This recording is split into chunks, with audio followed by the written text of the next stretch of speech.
Are you ready for some football? The streak may be over, but life goes on for the Denver Broncos. Of all the great quarterbacks in the history of the National Football League, two of the very best will be on the same field tonight. John Elway and Dan Marino face one another for only the second time ever. Dan Marino owns a slew of NFL records, the most impressive 403 career touchdown passes. John Elway took the Broncos to a Super Bowl championship last year, the crowning achievement of a certain Hall of Fame career. But this year's dramatic pursuit of an undefeated season ended a week ago. Ball batted up, incomplete. The game is over. The streak is done. After last week, it'll be nice to get back to what our main goal is, and that's to win the Super Bowl and repeat as world champions, and perfection's out the door now. Now we can go back and concentrate on what we're doing. Repeating as world champions is now Elway's only focus. The parallel careers of two of the all-time greats have a rare convergence tonight when Dan Marino's Miami Dolphins face the world champion Denver Broncos, one of the best matchups of the year. On EBC's Monday Night Football. It is gorgeous in South Florida on this first night of winter. Temperature 76 degrees, and you're looking at Pro Players Stadium, for years known as Joe Robbie Stadium, the home of the Miami Dolphins. Tonight, Miami against Denver. Al Michaels along with Dan Dierdorf and Boomer Esiason. You know, in a way, the Broncos are hoping that history doesn't repeat. What I mean by that is 1996, when they clinched home field advantage so early, they didn't play a meaningful game for over a month and were shockingly upset by Jacksonville in the playoffs. Then last year, they made it to a Super Bowl title through the wild card round. But this is like 96. They won't play a meaningful game for 3 more weeks. But Mike Shanahan and the team, they learned their lesson. He will play the starters all the way tonight and most of the way against Seattle next week to avoid what took place 2 years ago. Meanwhile, for Miami, it's real simple. They need a win tonight or next week against Atlanta to get to the playoffs. But what they really want are 2 victories, because that means they would have at least 1 playoff game at home. So it's a beauty from Miami tonight as the Dolphins host the Broncos on Monday Night Football.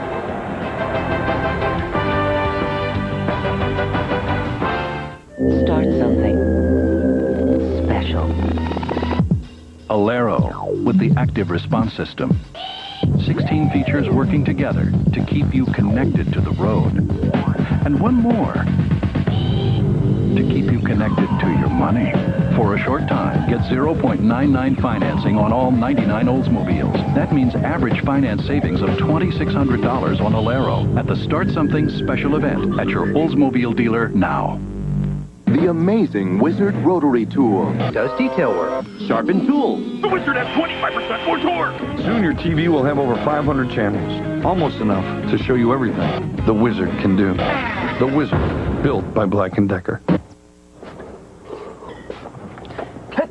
Orange juice. What did you say? Orange juice. Why? Because you've obviously got a cold. And? And that means you need to be drinking more fluids, like Florida orange juice, which contains a bunch of vitamin C and other nutrients. Therefore, you sneeze, I say orange juice. Oh, I get it. Why can't we just have a dog? I heard that. 100% pure Florida orange juice. Are you drinking enough?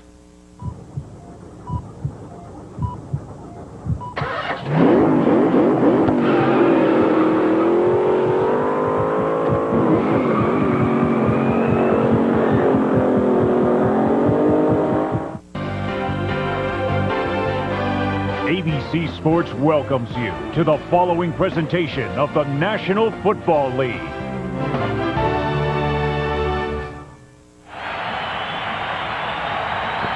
Back in Miami, let's go down to the sidelines and Leslie Visser. Now the Broncos have wrapped up home field advantage, as you said, no longer in search of a perfect season. So Mike Shanahan, why is this game important? Well, hopefully we could be playing our best football toward the end of the season with 2 games left. Hopefully we'll play a little bit better tonight than we did last Sunday. And a couple years ago, you lost your competitive edge? Yeah, I think so. Last year we kept it, so hopefully we can follow suit. You do it that way. Thanks a lot, Mike. Back to you, Al. All right, thank you, Leslie. A reminder that commentary for tonight's game can also be heard in Spanish by pressing the SAP button on your remote. Sold out Pro Player Stadium tonight as the Denver Broncos get set to kick off. These two teams meeting for the first time since 1985 is Jason Elam, who will be going to the Pro Bowl, one of 9. John Avery and Brock Marion are back to receive for the Dolphins. And Elam's kick is fielded at the 8-yard line by the rookie Avery, their #1 draft choice, and the backup running back to Kareem Abdul-Jabbar. Out to the 34-yard line, he's tackled there by Tito Paul. Dan Marino, like Elway in year number 16. And on top of Elway in just about every important statistical category, but the one thing John has that Dan doesn't, of course, is the ring. Behind him, Abdul-Jabbar and Pritchett. Lamar Thomas gets the start outside with McDuffie, and Drayton is the tight end, and up front, Richmond Webb is hurt, inactive tonight. Brent Smith starts at left tackle. Bach Ruddy having a real good year. Donnelly and James Brown. Aronda Gadsden would normally start at one wide receiver spot. Missed the team meeting this morning and will not start, but is in uniform and will play. Thus Thomas gets the start, number 85. With McDuffie in motion on first down, they start on the ground, and for a loss of 1, Abdul-Jabbar taken down by Trevor Price, the Broncos' #1 pick last year. Let's look at the Bronco defensive line. Hasselback for the injured Neil Smith, Traylor and Price inside, and Tanavasa at right end. Mobley, Kadrez, and Romanowski, the linebackers. Crockett, Gordon, Brown, and Atwater in the secondary. Atwater will go to the Pro Bowl as a starter, and there is the injured left tackle, Richmond Webb. Richmond has a torn triceps tendon. He came back and tried to play a little last week. He had surgery back in early November. He's going to sit out. 2nd and 11, and Marino's first pass caught by McDuffie, and he's rolled down by Darian Gordon. Close to a first down up at the 46-yard line. Well, and 2nd and 11, Marino clicks. In the pregame, Al, you talked about how last week they dropped back 62 times against the New York Jets, and Jimmy Johnson was second-guessing himself all week long, saying how we need to run the football. And you can see right here, these are quick outs. These are the types of things you can do with Dan Marino's arm. Just put a guy in motion and send him one-on-one. It just doesn't help any that the first time you run the football, Trevor Price is in your backfield. This is a really banged-up offensive line. Kevin Donnelly, the really solid right guard, is coming back from a knee injury. We documented Webb being out. This is not a dominating offensive line. They don't punish people in the running game. 1st and 10, and you saw the look on Jimmy Johnson's face. If you missed our pregame show, we talked about the fact that Jimmy's mother, Aline, at the age of 77, passed away last night in Port Arthur, Texas. So Jimmy emotionally racked as he works the sidelines tonight on first down. Another loss as they keep it on the ground, and Abdul-Jabbar is 2 for -2, and they might did the rule that a whistle blow. The body language indicates the whistle had blown. But they're not, nobody, normally somebody would point to the ground. We saw Luckett there give us the 2 for 2nd down, but normally you see a guy pointing at the ground signaling down. Well, it doesn't look like a fumble, but really when you think about this officiating crew and some of the problems that they've had, this is the crew from Thanksgiving that kind of botched the coin toss. This is also the crew that had the New York Jet game with Vinny Testaverde against the Seattle Seahawks. And right now it's Kareem Abdul-Jabbar not only losing ground, but also shaken up, coming out. Keith Traylor put the hit on him. And with Abdul-Jabbar being helped to the sideline, that means we're going to see a pretty heavy dose of the rookie John Avery from Mississippi. Now, I'd like to see the officials get out there and make the call and show that it's down. I mean, it looked like there was a lot of indecision between both teams and the officials. Heads or tails? 2nd and 13 at the 41-yard line.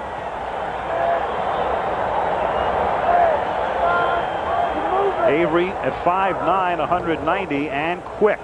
And we'll see his quickness here if he can exploit it. And a little bit of toughness as well as he takes it to the 49-yard line. And that's what Jimmy Johnson wanted to see more from John Avery.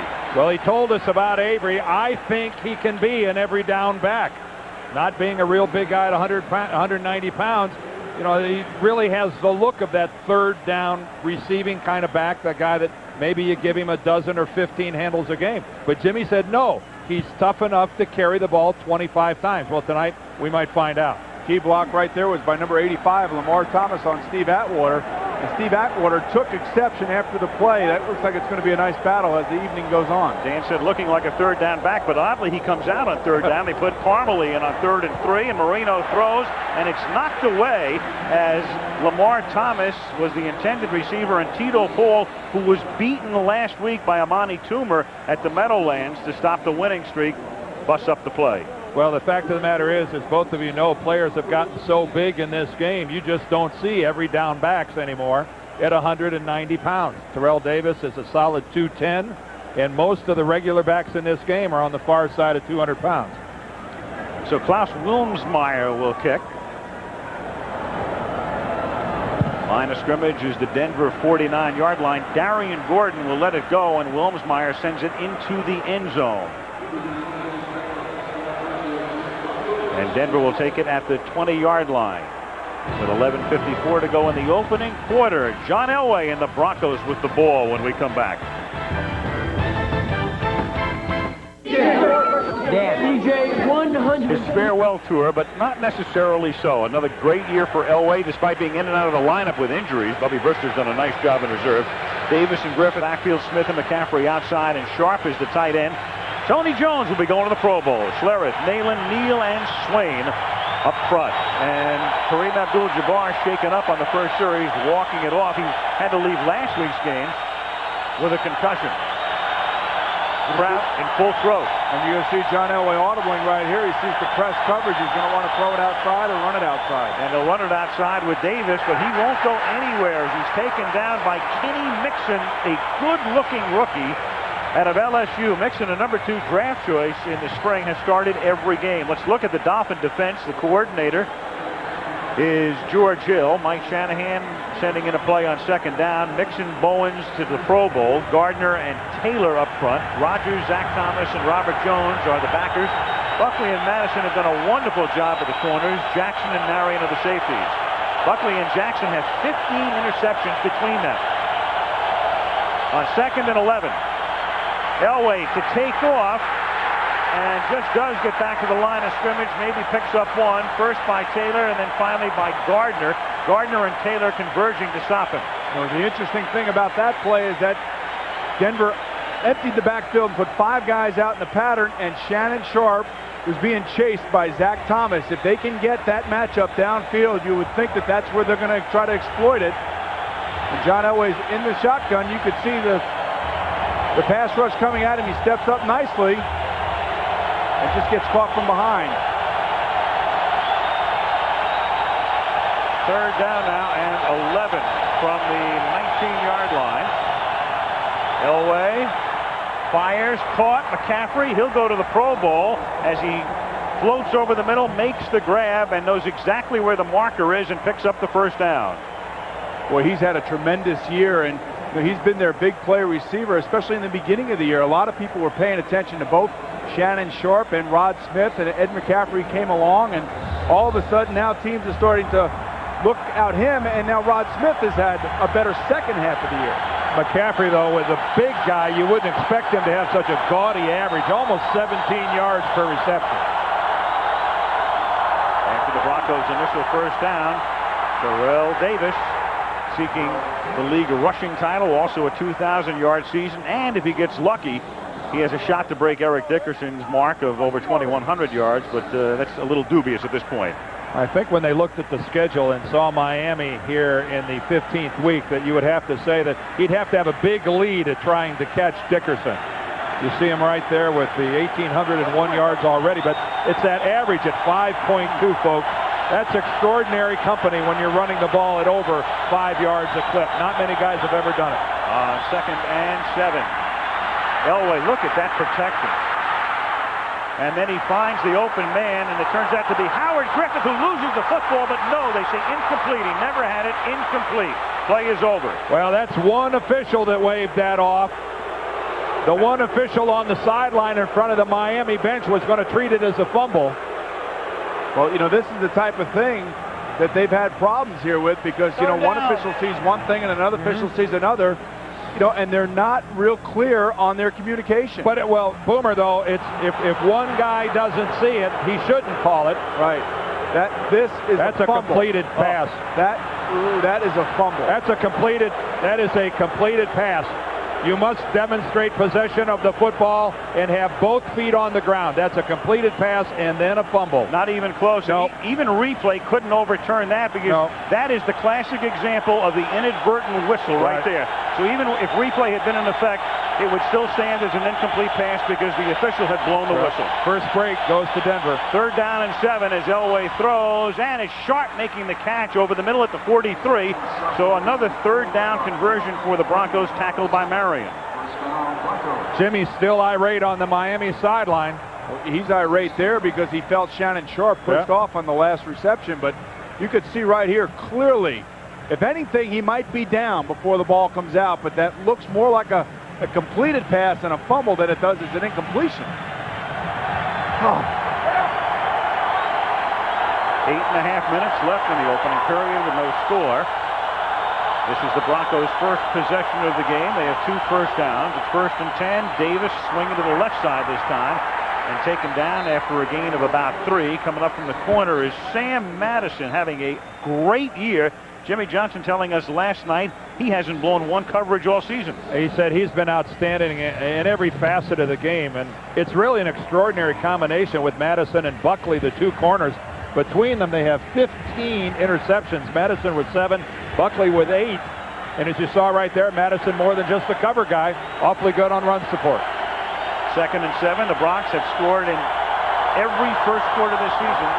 No team has ever gone through a season having done that. In fact, no team has ever gone this far, and one of the reasons, of course, is Terrell Davis just keep feeding him the ball as they do here, and that's a 1st down. Every team in the league says we have to run the ball. We have to run the ball, but these guys do it with relative ease. And when you look at the other sideline with the Miami Dolphins, how many years have they been talking about we have to run it, we have to run it. And these are the reasons why you take a lot of pressure off your quarterback. Your play caller can be real aggressive, especially when you get on the other side of the 50-yard line. It is just truly a very balanced offense. Well, they're just not missing any pieces, Boomer. Everything is there. A blocking fullback, a wonderful tight end, outstanding receivers. And now Davis lines up wide to the right. Davis, and there you go, right in the middle of the field. Deep, and over the middle goes Shannon Sharp, and he lives over the middle, and Shannon Sharp will be going to the Pro Bowl again as the AFC tight end, 1st down at the 30. There's 7th one for Shannon Sharp. But again, it's an offensive team that really, if you're going to defense them, where do you start? And because there are no weaknesses. And here's Zach Thomas, and they're trying to double him with Jones as well. And you could see Shannon does a good job of coming back. He does a nice job of changing direction. And look, the ball's even thrown before he turns around. Shannon put on the brakes, and those 2 guys couldn't.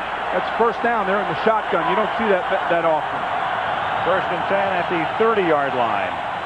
And Davis wrapped up by Zach Thomas. 3rd year out of Texas Tech. His story well known by now. Nobody thought that this kid had a chance. And now everybody down here thinks he should be going to the Pro Bowl. Very angry about the fact that he wasn't selected to go to the Pro Bowl for the AFC. The inside linebackers, Junior Seau and Ray Lewis, 2 outstanding football players. But there's nothing like playing football angry. And Zach Thomas and the rest of this defensive team, they're very angry. 2nd and 14. This is the 12th play of Denver's opening drive, and the pass is errant, intended for Rod Smith. It'll be 3rd down and 14. Every now and again, he'll miss one. He's human. Although they might not think so in Denver, but he does miss a few here and there. But you talk about the Pro Bowl, and as an ex-player, I remember this time of year, it was very important to receive the accolades from your coaching staff, from your team, your peers around the league. And there are players like Ray Lewis and Junior Seau that do belong in the Pro Bowl, and players like Zach Thomas can easily be there with them. That's what makes not enough room. That's what makes it such an honor. Right, exactly. 3rd and 14. The Broncos have converted each of their prior 3rd downs. Elway out of the gun, slip sliding away, then throws, and that's incomplete and broken up by Madison. Interesting decision here now. We're going to see a long field goal attempt, and obviously Jason Elam is up to it, isn't he, Al? Well, the funny thing is, Elam's going to go to the Pro Bowl having kicked a 63-yarder. It's like last week, Boomer, in the sense Denver with a lot of plays, a lot of yardage, but coming up short as they did against the Giants. You need touchdowns in this league, and last week they were in the red zone 3 times and came away with 3 field goals. This is a 52-yarder. As you can see, Elam just about as good on the road as he is in the rarefied air in Denver. From 52 yards away, plenty of distance, and right down the middle. And that was close to a 63-yarder right there. Who cares about being at sea level, huh? You know, you're right, Dan. They do have it everywhere, don't they? Oh, they do. This is, kicking, when it comes to scoring running points, this is a football team without flaw. He cleared it by about 10 yards. A 52-yarder by Elam. Broncos lead 3-0.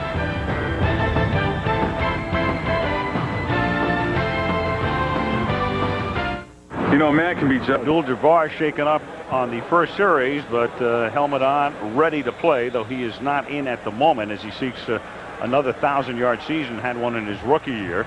And John Avery begins this series on first down from the 23-yard line. The Miami Reno show in its 16th season here.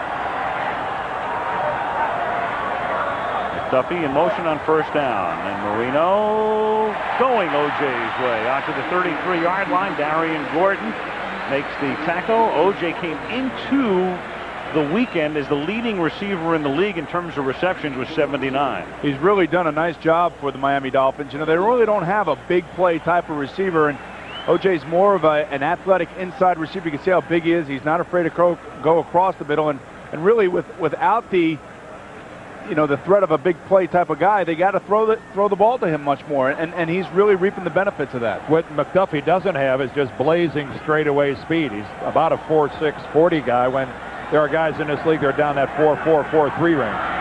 So much for the running game. Marino wide open over the middle is Troy Drayton, the tight end, doing a Shannon Sharp impersonation all the way to the 32, tackled by Mobley. You know, the interesting thing you hear all week long about, they have to run, right? Well, I think that Jimmy Johnson realizes, just like he did last week, when you play the Jets or you play the Broncos, you have to put points on the board.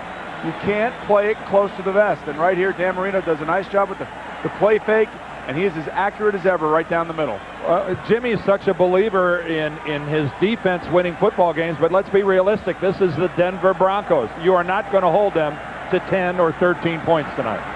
That's a 35-yard gain to the 32-yard line. Toss to Avery. The rookie out of Ole Miss gets taken down by Mobley after a gain of 1. It is fun to look at John Avery, though, when he takes off with the football. It's obvious the guy has a serious case of the quicks. He's a darty, really quick move kind of a guy, and he is the one guy in a Miami uniform that when he touches the football can take it all the way to the end zone. He just looks different when he's carrying the football. He's moving parallel to the line, makes the move, back out, back in. Good pursuit by Denver, but this guy's got a motor. They have Abdul-Jabbar in the game now, but split. And he takes the toss as Avery was flanked out, and he gets thrust out of bounds at the 30-yard line. So they had both Avery and Abdul-Jabbar in the game, with Kareem as the running back and Avery as a wideout. And a flawed blocking scheme there. You can't pitch the ball without accounting for the corner force. You know, 2nd and 10 down here is a play that you'd rather throw the football. And when we talk about throwing it, you want to throw it effectively. You don't want to have to throw it because you have to throw it. And right here now it's 3rd and 10. You're going to have to throw. You're going to have to put him back in the shotgun. And it's difficult because you have guys outside, receivers that are having trouble getting separation. 3rd down 9. Nate Jaquette in the game. So a lot of action last week. A guy who's been playing on special teams most of the year, but Marino looking his way lately, and he hits McDuffie, his favorite target, and a big first down to the 13-yard line. McDuffie has already caught 3 balls tonight for 39 yards. It's a great play call here because they actually come with what is called a zone blitz, with a linebacker blitzes on the outside and one of the interior defensive linemen drop back, and the void in the zone, as you see number 98 running back right there, is right where McDuffie caught the football. So it was a nice play design that time by Kippy Brown, the offensive coordinator of the Miami Dolphins. Nice matchup when you got Tanabasa trying to cover O.J. McDuffie. Well, it's not one-on-one. It's all zones, and they're trying to confuse the quarterback. a little difficult when he's been in the league 16 years. Abdul-Jabbar, who had the wind knocked out of him. That was the report earlier. There is Kippy Brown. Last year they made the change. Gary Stevens had been the offensive coordinator, and Jimmy very happy with the job Kippy's done this year. Yeah, Kippy was the running back coach on Jimmy's staff for a couple of years, and he won Johnson's trust. And Jimmy, when Jimmy has an offensive coordinator, he really gives him a lot of latitude. Jimmy pays a lot of time, a lot of attention to the defensive team, and doesn't meddle a lot with the offense. Just run the ball, though. Yeah. Neil Smith, we'll get along fine. Yes. Great Denver defensive end. He's inactive tonight as Marino has a ton of time, but the secondary does its job, and there's nobody open. McDuffie double-teamed on the play, and upcoming will be third down. This is what you call managing your position at the quarterback, fellas, because both times we've seen now John Elway and Dan Marino sit back there. They have time, but they get rid of the football, and you can take a look here that the Denver Broncos get away with one. That's Aranda Gadsden, who did not start because he missed a team meeting this morning, but is in the game at the end of the period here. And Ray Crockett, I guess, figured that seeing that he missed the meeting, I can go ahead and hold him in the end zone. He doesn't deserve any better. Third down and 7 from the 10-yard line, and a terrible-looking play with all kinds of confusion intended for McDuffie with Bernie Parmalee also in the neighborhood, and it's fourth down. It's a quick screen trying to get the blockers out in front of McDuffie, and that's an all-timing play, Boomer, and the timing was nada. It really is, and Bernie Parmalee looks to me like he goes too deep. And you can see right there, McDuffie doesn't have a chance to make the play, but if Bernie can get closer to the line of scrimmage and McDuffie move towards the quarterback, then maybe they might have a chance of making that play work. McDuffie's got to come back a yard or two off the line of scrimmage. Right, and the running back has to go a little bit closer to the line of scrimmage. 28-yard field goal attempt by Olindo Mare, who doesn't make it over the top of the goalpost, over the top of the upright, and no good from 28. And Jimmy will be trilling those R's in the name of Olindo Mare. 3-0 Denver. In the opening quarter, after the Mare miss from 28 yards, still 3-0 Denver. As the Broncos have it at the 20-yard line, McCaffrey is in motion on first down. And movement on the right side, and that is Harry Swain moving early. It'll be 1st and 15 after Phil Luckett makes it official. Prior to the snap, false start, offense, number 74, 5 yards, it remains, first down. Let's set the Miami situation once again for late tuners in terms of the playoffs. If Miami wins tonight, they're in. They're in the playoffs, guaranteed, or next week at Atlanta. But what they really would like to do is to win tonight and at Atlanta next week, because that would cement the number 4 seed, meaning in the wild card round they would play the first game here and not on the road. From the 15-yard line,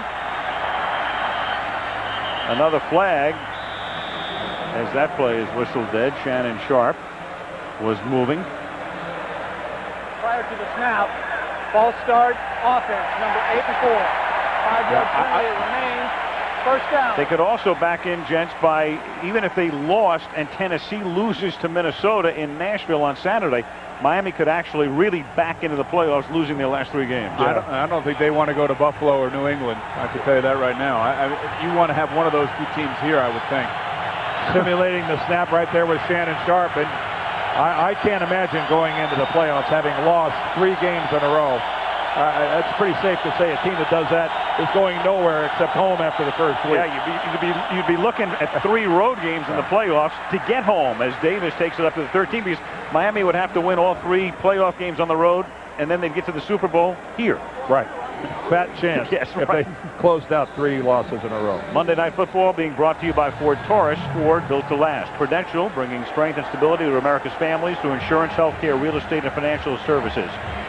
Propecia and Bud Light, for the great taste that won't fill you up and never lets you down. Make it a Bud Light.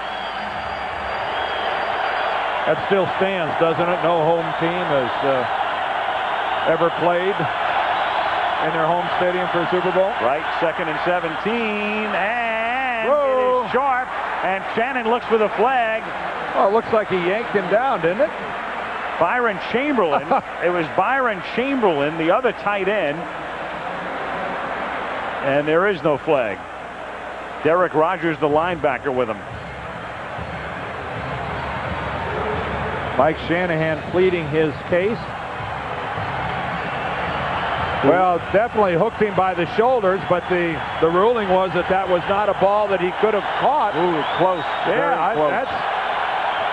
You'd expect to see a flag more often than not there.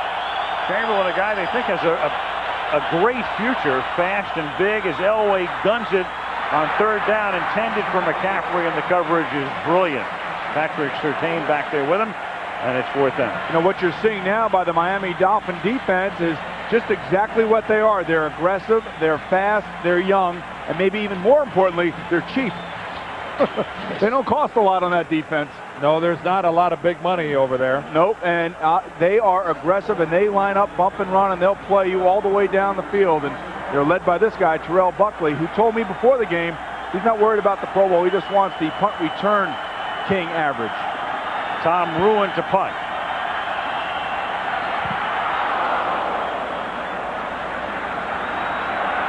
And this is Buckley, and Terrell slips. That's one way to get it. And down at the 43, to the consternation of special teams coach Mike Westhoff. 23 ticks left in the opening period. 3-0 Denver. Inaugural Aloha Bowl many years ago. Did you? Yes, I did. From the 42, that's a great trip. As Marino throws, and it's caught over the middle, and it is Ed Perry dragging Crockett with him for a first down.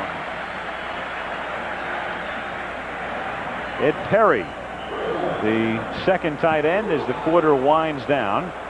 And at the end of one, it's Denver 3, Miami nothing. Monday Night Football resumes after this message and a word from our ABC stations.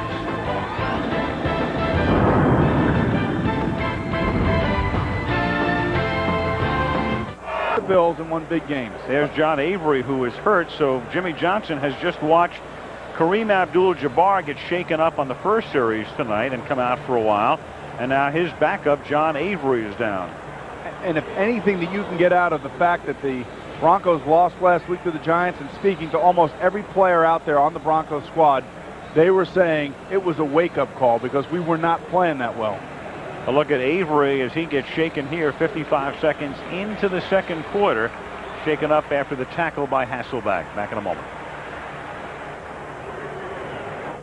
Rolling Stone. John Avery shaking it off. We'll get a report on him. In the meantime, it's third down and 11. And with Abdul-Jabbar out on third down, Parmalee is in. Marino out of the shotgun, right ankle sprain is the report. Action up front. What the action? Yeah, what was that? The ball was snapped by Tim Ruddy, and Denver recovers it. Dan Marino wasn't even anywhere close to expecting a snap. Well, I'll tell you what he was doing. He was moving up there to kind of redirect his offensive line and tell him what was going on, and I think Ruddy misunderstood Dan's commands. He thought that he was going to be calling a snap count. Really what you have to do when you walk up there is you got to kind of settle your offensive lineman down. Easy guys, easy guys. Ooh. You can see Dan is actually yelling instructions, and Ruddy misinterprets that as a snap count. Ouch.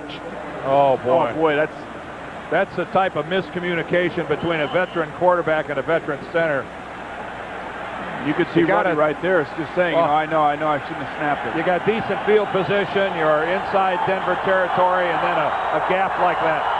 Romanowski recovers. Bill Romanowski for Denver. Now they give the ball to Davis. They feed it to Terrell. He picks up a yard, getting to the 49-yard line. They've held Davis in check, at least at the outset of tonight's game. That's 7 carries for 13 yards for the guy who's the best back in the league right now. You can see Dan Marino right there on the sideline talking about it. And you know, like I said, one of the things that you want to do as a quarterback, especially when in the shotgun, the center has a hard time hearing you. If you're going to change the play or audible or move the protection around, you have to do it ever so slightly. You can't bark out commands quite quickly like that. On 2nd and 10, it is Elway taken off and getting the first down. John Elway out of bounds at the 39-yard line. A 12-yard scamper. Speaking of scampering, Thursday night, he knows if you've been bad or good, Michael Madsen is coming to town with a vengeance. Vengeance Unlimited Thursday night at 8 o'clock, 7 Central, right here on ABC. Difference there is if you're bad, he'll just kill you. That's right. That goes way beyond having a lump of coal in your stocking. A little bit. I'm going to put this coal in my stocking. I'm going to beat you with it. Little overkill.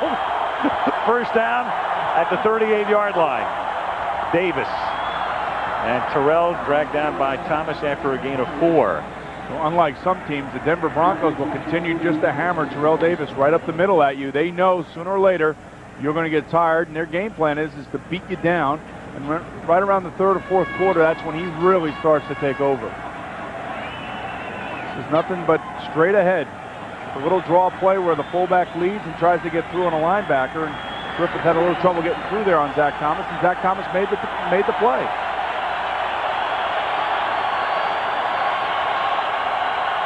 On 2nd and 5. That familiar deep drop of Elway, and then another familiar move. Sliding for a first down to the 25-yard line. He must have been watching Steve Young last week. Well, what John is doing right now is really rattling Miami's defense. Sure is. You take off twice and run like that for, relatively easy gains. This really shakes up a defensive football team. And look at John. There's no indecisiveness. The minute he saw that they were failing to cover up a running lane, he took off with the football. And he'll know going into the game plan that Miami likes to play a lot of man coverage, or at least man in their zones, and he'll know that they're voided out there, and he'll take off. Now Davis, and his 9th carry of the game, is his best to this point as he takes it to the 18-yard line. He had been limited to just 18 yards, and he is the leading rusher in the league, coming in with 18:01 at the start of play tonight. Interesting tonight as we chronicle the careers of these two Hall of Fame quarterbacks. What we just saw to John Elway those last couple of runs, the big difference between these two guys. It really is. And Dan Marino does not do that ever. But 8 years ago, John used to do more of it. Right. Now he just does it when he knows he can be effective, and who can ever forget the play that he made in the Super Bowl last year. Yeah, that may be the signature play of his career. Davis almost dropped the football and is able to secure it as he gets tackled by Burton. Very close to a first down. He didn't have a great game passing in that Super Bowl, but if there was one play that really set the tone for his football team, was that play, and everybody knows it, is one he took off with and did a little helicopter down close to the goal line and made a first down with it. Miami almost got the ball back. Terrell Davis did not field that handoff from Elway cleanly. Stayed with it. Luckily wasn't challenged right away. 10 minutes left in the half. 3-0 Denver. Broncos trying to capitalize on a fumble off the missed snap, and timeout is called by John with a 3rd and 1 upcoming.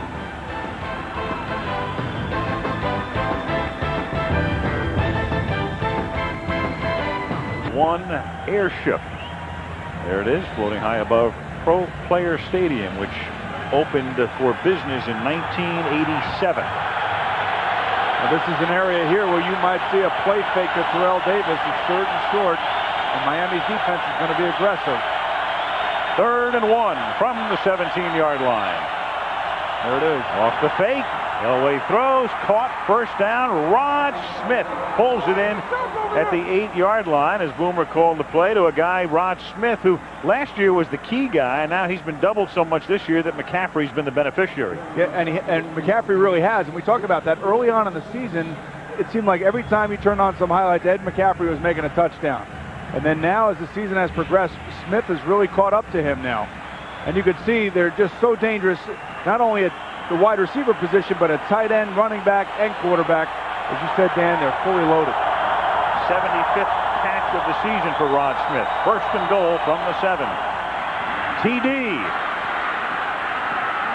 Inside the 5, shoved out at the 4-yard line by Sam Madison, 2nd and goal. And there's nothing really glamorous about that as we look at George Hill up in the Miami press box running the defense. But it's the way that everybody on Denver stays on their blocks. Their offensive linemen know how to finish. They get on somebody, they stay there till the whistle blows, and as we saw in that play right there, the outside guys block. Ed McCaffrey is out here on the point, and his block gives Terrell Davis another 4 or 5 yards. There's McCaffrey right out on the corner, blocking on Sam Madison. Everybody finishes their blocks in a white shirt. Second and goal, and there's a fumble, and Davis picks it up and at least retains possession for the Denver Broncos, as Terrell Davis was alert enough to pick it up at the 9-yard line and keep the ball. Third and goal. You know, watching that play, the interesting thing was you could see John Elway actually looking out to his left. He noticed that there was a blitz coming and looked like he tried to get out underneath the center before he had the ball. You could see him look to his left, and the ball just slips through his hands. Yeah, Tom Nayland's the center. He delivered it. He put it right in Elway's hands, and the ball just squirts away from John. Almost looked like it had Vaseline or something on it. Third down and goal, and Davis stays in the game, but he's wide to the right. Terrell at the top of the screen is the wide out. Elway in the empty backfield out of the gun. He looked toward Davis. He couldn't get open, so John's going to take off, lose the football in the end zone, and it is recovered there in the end zone by Rod Smith for the touchdown. Jason Taylor was able to punch the ball loose. And of all things, well, it's been that kind of a year for the Denver Broncos. It really has. I mean, it's something to behold when you can make a play. This is, again, vintage Elway just moving to his left this time and knowing that he's going to take it. You know, that's when I decided to retire, when a defensive lineman could track you down from behind. Well, Jason Taylor can run he can run down any quarterback in this league from behind. If you're wondering about a fumble into the end zone, depends what time of the game and what down it is. If it's a fourth down, Elway would have had to recover it himself, or in the last 2 minutes of the game he would have. Right. But in this particular circumstance, that is allowed. You can recover it, as was the case. Smith for the TD, Elam for the conversion. So the Broncos with 2 fumbles inside the 10, but wind up with 7 points. And with 7:56 to go in the half, it is 10-0 Broncos.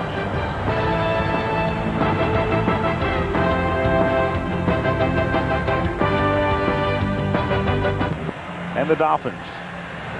The University of Miami. University of Miami. The Canes. Yep. A few great racetracks. At the 3-yard line, this is Brock Marion. And Brock Marion put himself into one of those really awkward positions where he could have been seriously hurt, tackled at the 22-yard line. In the meantime, look at this. Again, the Elway fumble. There's Jason Taylor. He comes down. He's going to hit John right in the elbow. And John, pretty careless with the football, dangling it out there just in one hand. And fortunately, one hops right to Rod Smith. What a great play by Jason Taylor, however. Well, I mean, it just goes to show you how quick and how fast this defense is. When you have a defensive end coming from all the way around the corner, tracking your quarterback down and forcing a fumble. There aren't many defensive linemen in this league faster than Jason Taylor. John Avery has gone back to have his ankle x-rayed, so the backup running back is out. Abdul-Jabbar over the left side out to the 25-yard line for the Dolphins, remember, who missed a field goal from 28, had a fumbled snap at the 50, have now seen Avery go back with a right ankle sprain. Jabbar had the wind knocked out. Jimmy, of course, emotionally racked, and we've talked about that tonight. And this is a team that must win 2 games to secure a home game in the playoffs. And right now, they're finding themselves in the position that most of Denver's opponents find themselves in. Behind relatively early in a ball game, having to play catch-up. 2nd down and 7 from the 25-yard line. Elway deep, and it is incomplete. Troy Drayton looks around for a flag, and there is no yellow on the field. 3rd down and 7. Well, the season concludes this weekend. Sunday Night Football on ESPN. The matchup out of Irving, Texas, features the Washington Redskins and the Dallas Cowboys, and we will go to Jacksonville. Well, at the beginning of the year, this looked like it might be for the division title, but instead Jacksonville has wrapped up the AFC Central against the Pittsburgh Steelers, out of the playoffs for the first time in the Cowher regime. Next Monday night.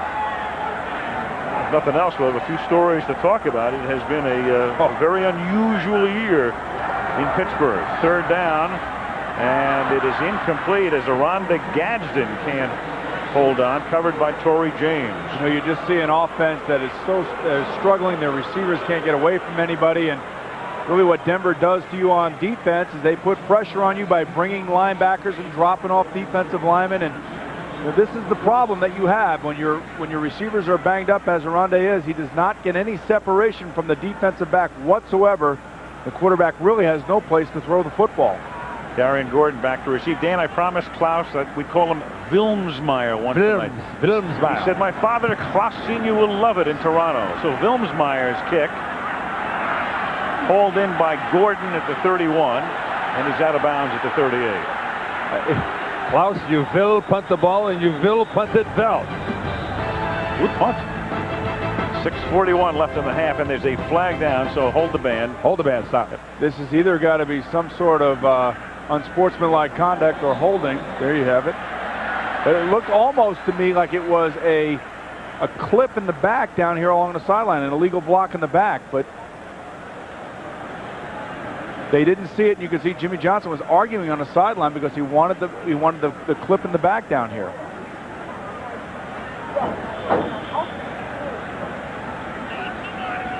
Phil Luckett making the call.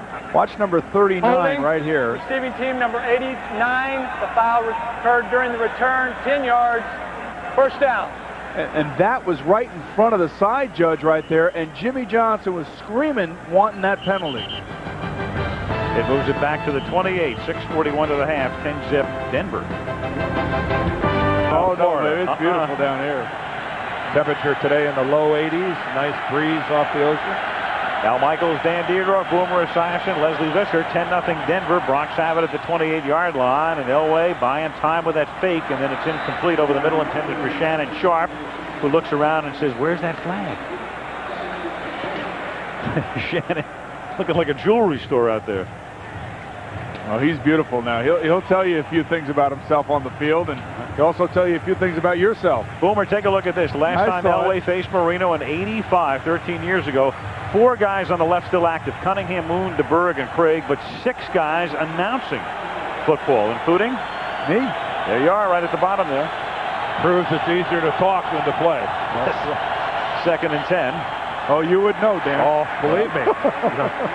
And see, Boomer, why do you take everything as being derogatory? I was just making a blanket statement. It had nothing to do with you. Well, Boomer is still shell-shocked from the announcement earlier today, as you look at Gary Kubiak, that Jake Plummer of the Arizona Cardinals just signed a 4-year, $29 million extension with a $15 million bonus.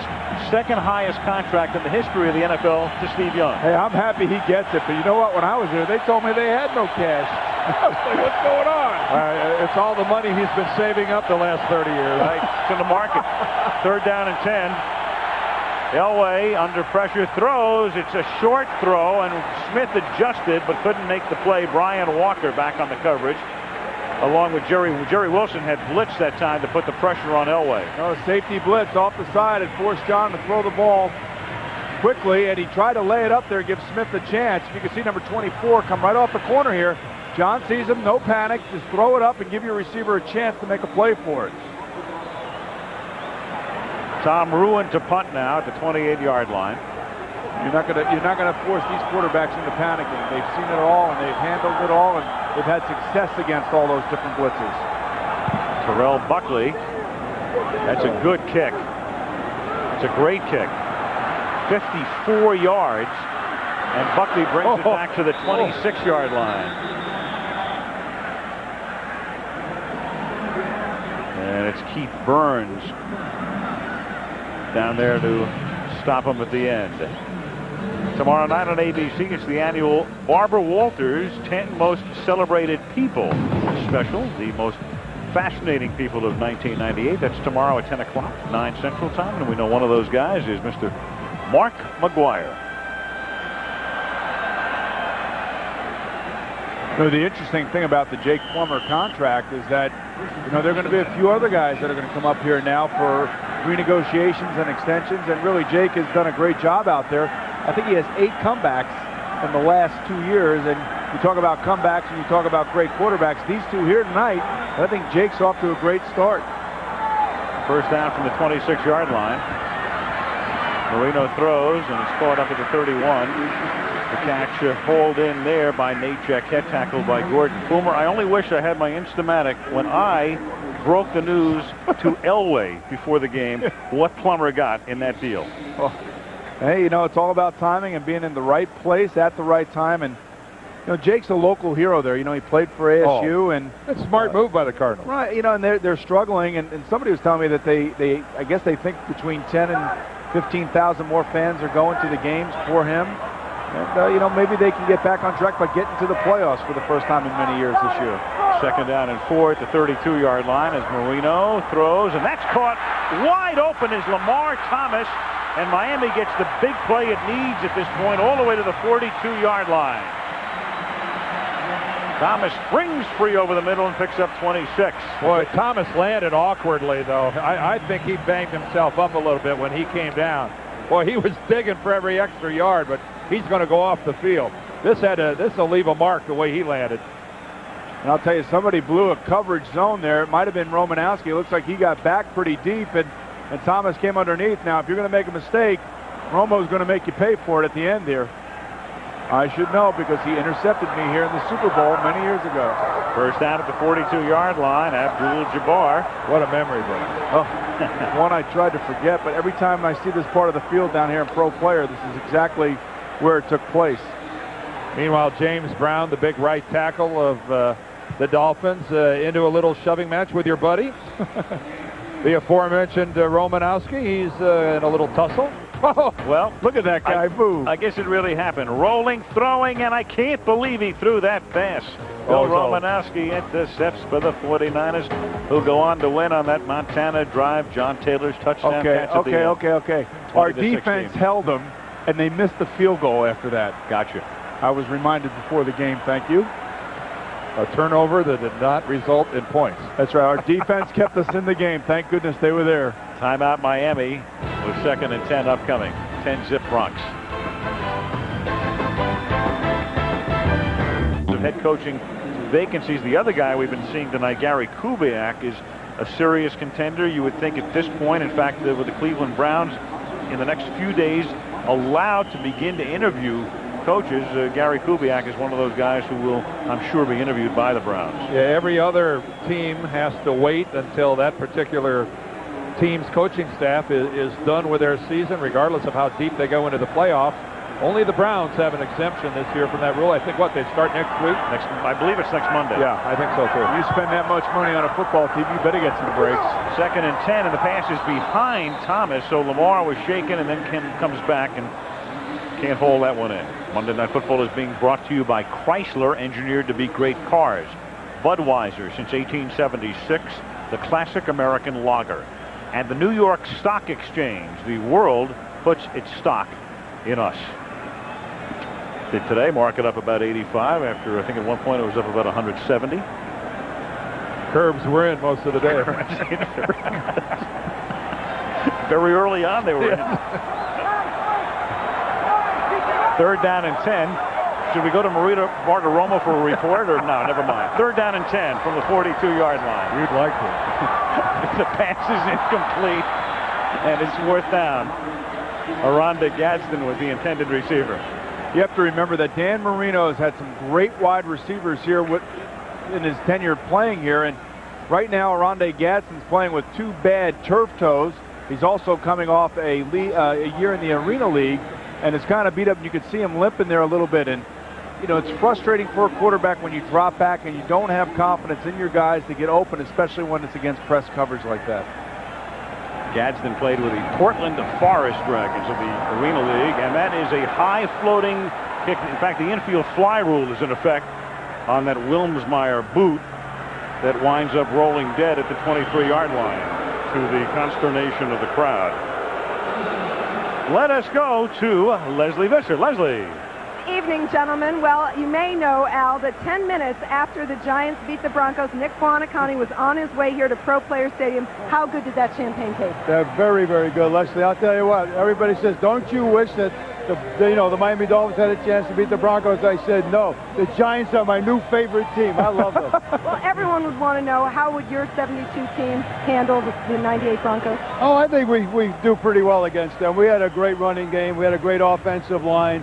Great Hall of Famer named Paul Warfield. And the defense has set the record for the fewest number of points in the NFL.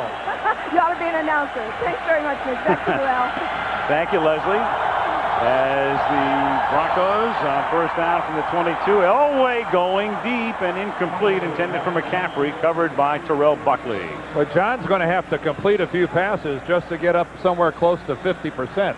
Yeah, it's you know, and really what they do, Dan, is when you see that press coverage, you know, they're inviting you to go after it, and you can see Terrell right here sticking with McCaffrey, and sometimes the quarterback, you try to be too pinpoint and too accurate when maybe just give your guy a chance to go up and make a play for you. But I know when I played against this type of defense, you always want to think you can get the big strike on them, but it's not that easy.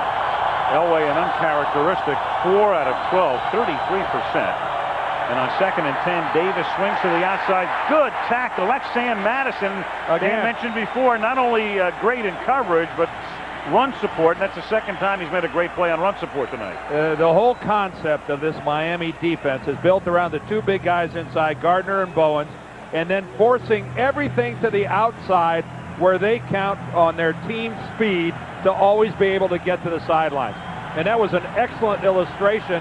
If Madison wouldn't have made that tackle, there were two other Miami defenders in there getting ready to make the hit. This group can run. 3rd and 14. And the play clock down to 0, and there's no play. No play. The delay of game against the Broncos. You know, Dan, talking about this defense, not only is it young and it's quick, but it's very simple. Snap, delay of game, offense. 5 yards to remain, or down. You know, Jimmy Johnson wants to keep his players active on the field, and he wants to do it by not asking them to think too much. He wants to be able to put young players out there and say, this is what your responsibility is. Just go out and do it. 9 times out of 10 plays, you're going to be doing the same thing over and over again. So let it loose and go play aggressive.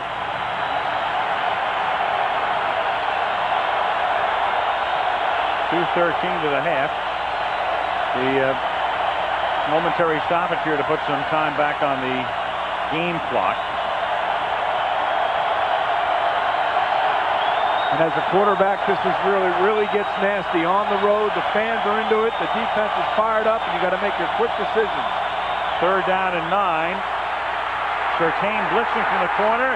Then the ball is loose. They're going to rule it a fumble. No, now they're waving it off. Thomas, one official finally said no. Phil Luckett, the referee, finally comes in 3 or 4 seconds afterwards and rules it an incomplete pass. Right. It had everybody was in play, and then there was a late call ruling an incomplete pass. Well, I'll tell you, it is close right here. Watch this. John Elway stepping up. He's actually going down. That's a fumble. Yes, it is. And it's Jason Taylor again. That's a fumble. His helmet. It's Jason Taylor one more time getting to John Elway, and that is, well, let me rephrase that. That should have been ruled a fumble. Yep. That is not a fumble. It should have been. Knocked it loose with his helmet, and again, it's one of those quirky plays. Even with replay, it still stays an incomplete pass because the whistle got blown. Here's Tom Ruin to punt. Buckley backs up all the way back to the 35-yard line. And Terrell, swinging all the way across the field, is out of bounds at the 50. The only thing on that last play, Al, I would have liked to have known when the whistle really did blow. Yes, me too. Because something tells me it didn't blow right away. I don't think so either. 1:49 left. This is the 2-minute warning.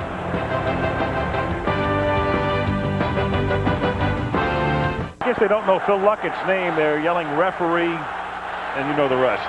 You know, I can understand from watching from behind how the referee couldn't see the fact that Jason Taylor's helmet hit the ball. But the thing that you and I were discussing was whether or not they blew the whistle on the moment that they saw it. It looked like there was some indecision there. There was. First down at the 50-yard line now for the Miami Dolphins after the punt. And Marino with 2 timeouts at his disposal. That pass is incomplete, intended for Aramda Gadsden, covered there by Torrey James. It's amazing when you're in the pocket and you drop back and you see the receiver and the DB is draped all over him. As a quarterback, you just cannot deliver the ball comfortably.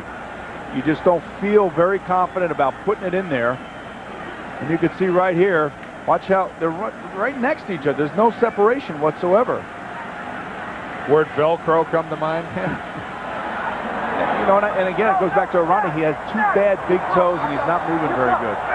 Second down and 10. Marino throws over the middle, and that's broken up, intended for McDuffie, and getting a hand in there is the 10-year veteran Ray Crockett. Third down. 1,000 feet above Pro Player Stadium, the Budweiser Blimp, floating high above Pro Player Stadium.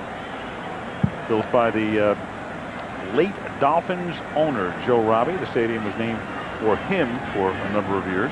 I thought you were talking about the blimp there for a minute. Oh, yeah. Joe Robbie built the blimp. Oh, here we go. You see Ruddy now turning around, looking at Dan Marino, saying, okay, what are we doing here? Going back to basics. Right, exactly. Third down and 10. And here comes the all-out blitz.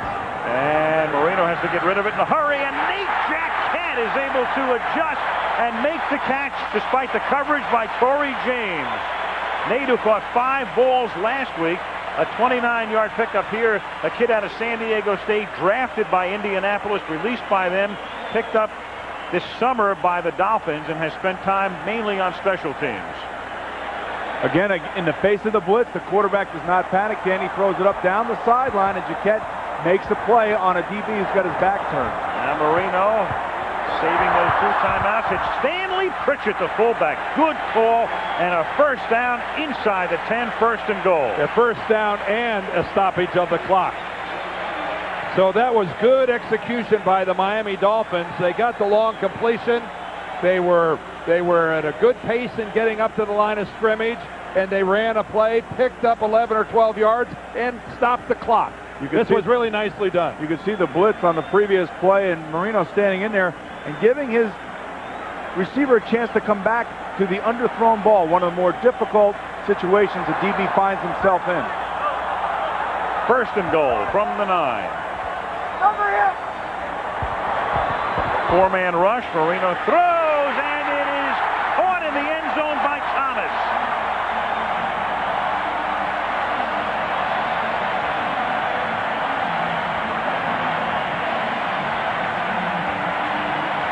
Lamar Thomas locked up with Tito Paul, the defensive back beaten last week by Amani Toomer for the game-winning touchdown at the Meadowlands.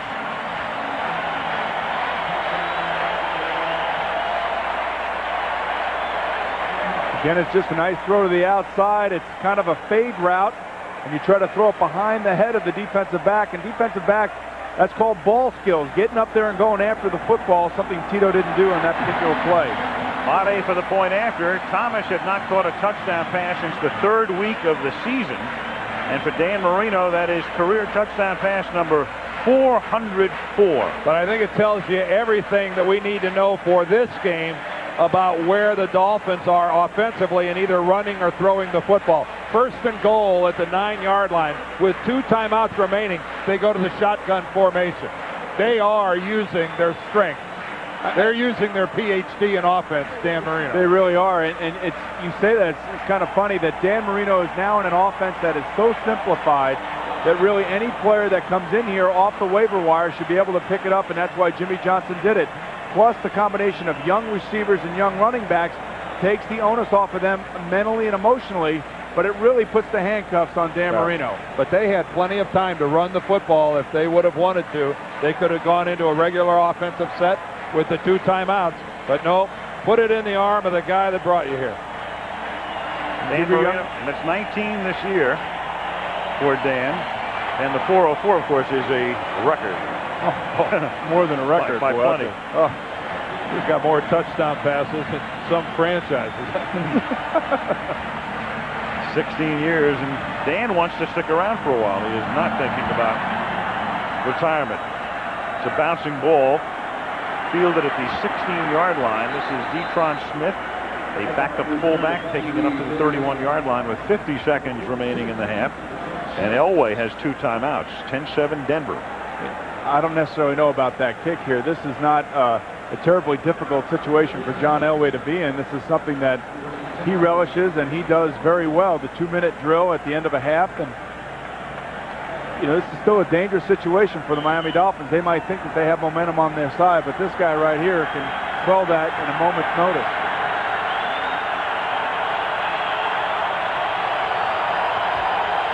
First and 10 from the 31 in this battle of the quarterback class of '83. Elway throws, and that's caught up at the 38-yard line by Terrell Davis, and he's tackled at the 39. And one thing that Miami has done tonight is they really kept the Denver ground game in check. Davis making the catch here, but on the ground, 13 carries, 26 yards. I think I would have called timeout right there to save a few precious seconds, but who am I to argue with number 7 out there? Second down and 2. Well, it's a point well taken, Boomer, because with under 20 now, it's caught over the middle. Now timeout. This is Griffith at the 47. Now they have to take one. And they have one remaining, but they're still well out of field. Well, I say well out of field goal range, but then you think about Jason Elam. Well, they're out of field goal range, but fairly close. Timeout, they have one left. What's coming up at the half? Chris Berman in Baltimore. All right, Al, thank you. Coming up in the Toyota Halftime Report, the ESPN Top 10 Plays of the Week with an Elmo TD duet, a snake sacrifice leading to a score, and Jamal's runs for Reeves. Back to Miami. There is Jason Elam. He of the 63-yard record-tying field goal earlier this year against Jacksonville, putting his name into the book alongside Tom Dempsey. You know, the theory about the timeouts is that, you know, you don't want to leave any timeouts on the board if you're at the end of the half, especially in this type of situation. Right. And they probably could have saved a good 20 seconds. They might be sitting here with 34 seconds as opposed to 14. You know, if they don't gain a single yard here and Elam comes out, you're looking at a 64-yard attempt or 65. Elway throws, and it's McCaffrey who gets banged down by Marion. He stays in bounds, compelling them to take their timeout here. I don't think Ed had much of a choice where he landed. No. No, and somebody had to call timeout for him. And you talk about a tough guy. This is Ed McCaffrey down the sideline, knowing that Marion's going to come and lay a hit on him. One of the more dangerous passes to throw down the sideline for a receiver is in the zone of a cover 2 between the cornerback and the safety.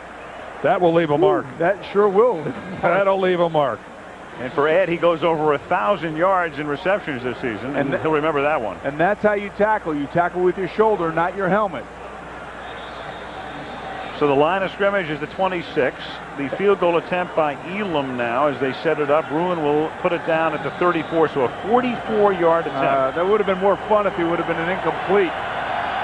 44-yarder after his earlier 52 and 63 earlier this season. This is like a sandwich for him. And it is good. Well, give Denver credit for being aggressive. It would have been real easy to just sit on the football, run out the clock, go to the locker room with a 3-point lead at halftime. That's why I don't understand the kickoff by Miami after they had just scored. Instead, it's Denver 13, Miami 7 at the half. The Toyota halftime show coming up as Monday Night Football returns after this message from the National Football League and a word from our ABC stations. Yes, it's the holiday season in Miami as we start the second half at Pro Player Stadium. Al Michaels with Dan Deerdorf, Boomer Esiason, and Leslie Visser, and they turned the lights down at the half because they were honoring Dwight Stevenson, the former Dolphin center who was inducted into the Pro Football Hall of Fame this summer, and it's taken a little while for, there goes Dwight, after a very nice ceremony at the half, and it's taken a while for the what is it, the foot candles to get back up? Yeah, it's real bright down by the goal line and in the end zones, and yet pretty dim right there at the 30 where the ball is. It's going to be pretty dim if the Dolphins can't come from behind in the second half here, as the second half kickoff is taken by Derek Lavelle on a bouncing kick by Mate and brought back to the 41. Let's check in with Leslie Visser. Al, Jimmy Johnson said at halftime that this is strange to save a 38-year-old, but they have got to limit Elway's scrambling. He also said with Avery out and Kareem Abdul-Jabbar dinged, he said our offense is severely limited, and they do not want Dan Marino to throw the ball 57 times as he did last week. Al? Well, they're going to have to because they can't run it. Sometimes necessity forces you to do things that you don't want to do. From the 40-yard line as Elway begins with a bomb to start the second half and hits Rod Smith, who had beaten Sam Madison. And we had talked about Jimmy Johnson telling us last night that Madison hadn't beaten all season. Well, he's just beaten there, 35 yards. Jimmy's looking for a little help from the officials, saying that the ball was not held by Rod Smith, that he was juggling it on the sideline. It's an absolutely perfect throw by John Elway. Dropping it right over Madison's shoulder, right into the hands of Smith. And let's take a look at it. He pretty much demonstrated possession. Sure. Now Davis gets tackled there by Robert Jones for Terrell Davis. A very un-Davis-like evening to this point. 14 carries, 27 yards. Less than 2 yards a carry for a man who comes into the game averaging a sparkling 5.2. Broncos 30 straight wins when leading at the half, as is the case tonight. Longest current streak in the league. You know, you have to remember this is the third-ranked defense in the NFL coming into this weekend. The Miami Dolphins are, and they had trouble against San Diego, which is one of the better defenses as well. So there's not a slouch defense that they're playing against. 2nd and 9, and Sharp makes the catch at the 20-yard line, taken down there about 5 yards shy of the first down. George Hill's defense trying to hold Denver right here as we look at the numbers of the first 30 minutes of competition. Denver on top by 6. And by Denver standards, 139 yards at halftime, a pretty anemic production. A good half for the Miami Dolphins, on the other hand, with 180 total yards, but the one turnover. You know, Boomer, you talked about this defense of Miami's being third coming into this weekend. That's in yardage. They're number 1 in the number that counts. Points allowed. That's exactly right. Lorenzo Bromell moving. He's been a great story for the Miami Dolphins. A rookie, a 4th-round draft choice who already has 7 sacks. Number 2 in the NFL for all rookie defensive linemen. Only Vonnie Holliday in Green Bay has 1 more at 8. Start offense and the snapper. 5-yard penalty remains. 3rd down. On the snapper. You know, it's kind of interesting. Centers try to get away with a little muscle twinge in their arm, and defensive linemen are not really watching the football. They're looking for movement, either by the quarterback's legs or by the offensive lineman in front of them. Well, we're down here in South Florida, where seafood is really big. The center becomes snapper down here. Yes, he does. And what he's saying is that Nalen made a kind of a quick move. When he dropped his butt like that, he was saying he was simulating a snap. Tom Nalen, 3rd down and 11. Elway for the end zone, and Shannon Sharp does everything he can to try to draw a flag with Buckley. Buckley with great coverage, and Sharp doing a wonderful acting job to make it look like interference. And guys, that's the matchup that you want. You don't want Shannon Sharp showing up against Zach Thomas running down the field, but you could see because of the alignment that they put Buckley right on Sharp, and Buckley could stay with him. He's not going to outmuscle him, but he can definitely stay with him. Now Elam for a 43-yard attempt. He's made them from 52 and from 44. Tom Ruin to hold it. And he missed it. He hooked it. He did. Big time. And that means the ball will come back to the 34-yard line. 12:42 remaining in the 3rd period. Denver up by 6.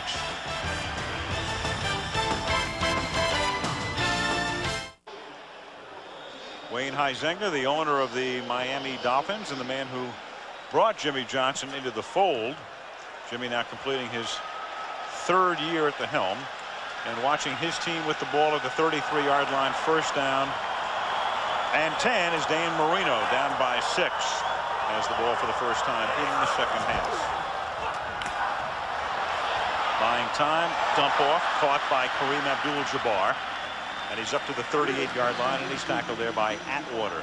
These are the types of things I think that they have to do, because they're not able to run the football. They'll try a few more times just to try to keep the Denver Bronco defense honest, but play action, look down the field. If you can't find anybody, you know, Dan has the whereabouts to get the ball off to his late releasing backs or his tight ends, and this is the type of thing they're going to have to do offensively, because they cannot move the ball running it. 2nd and 5. Bill Romanowski aligning himself at his linebacker spot. McDuffie in motion. Marino throws, and it's caught by O.J. McDuffie up at the 45-yard line. Crockett is there for the tackle. And gents, of all the interesting things with this Marino-Elway matchup, first time in 13 years, we forget going all the way back, they were great baseball players. And in 1979, as we watch the completion here, the Kansas City Royals drafted Dan Marino in the 4th round and John Elway in the 18th round. So Marino and Elway could have been teammates with George Brett. That would have made Whitey Herzog a happy man. and neither chose to sign, though Elway was subsequently drafted by the Yankees and did play 1 season of minor league ball for the Yanks. Abdul-Jabbar tackled at the line of scrimmage. A lot of people drafted John Elway and didn't get his services. You stop and think that this guy could have played his football career in Baltimore.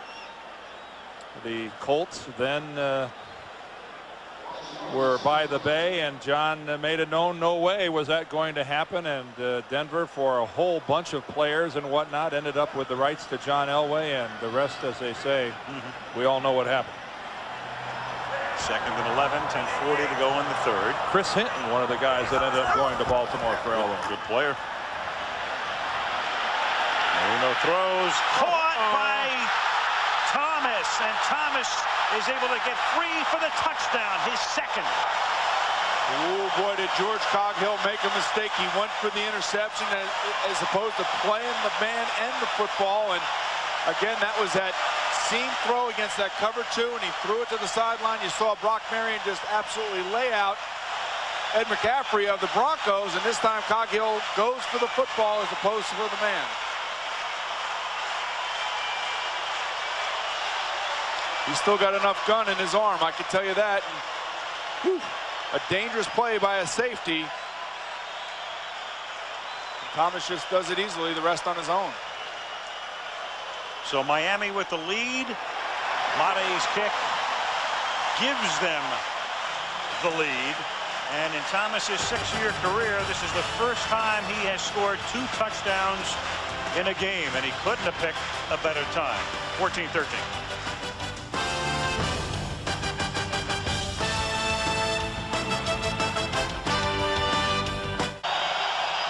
This crowd really into it now as their Dolphins are up by 1. Mate's kick fielded by Vaughn Hebron at the 1, and he's tackled at the 21-yard line by Nate Jaquette. Now Elway coming out as we take a look at the quarterback comparison, the first meeting of these guys since '85. You think Dan Marino's trying to make a statement here tonight? You know, you will talk to both of them and they'll say we're not playing against each other, but every quarterback goes out on the field wanting to outplay his counterpart, and in a game of this magnitude with these types of players, they both are so competitive that they're the ones that not only want the win, but they want the numbers on their side. And even more basic, Miami wants to get into the playoffs.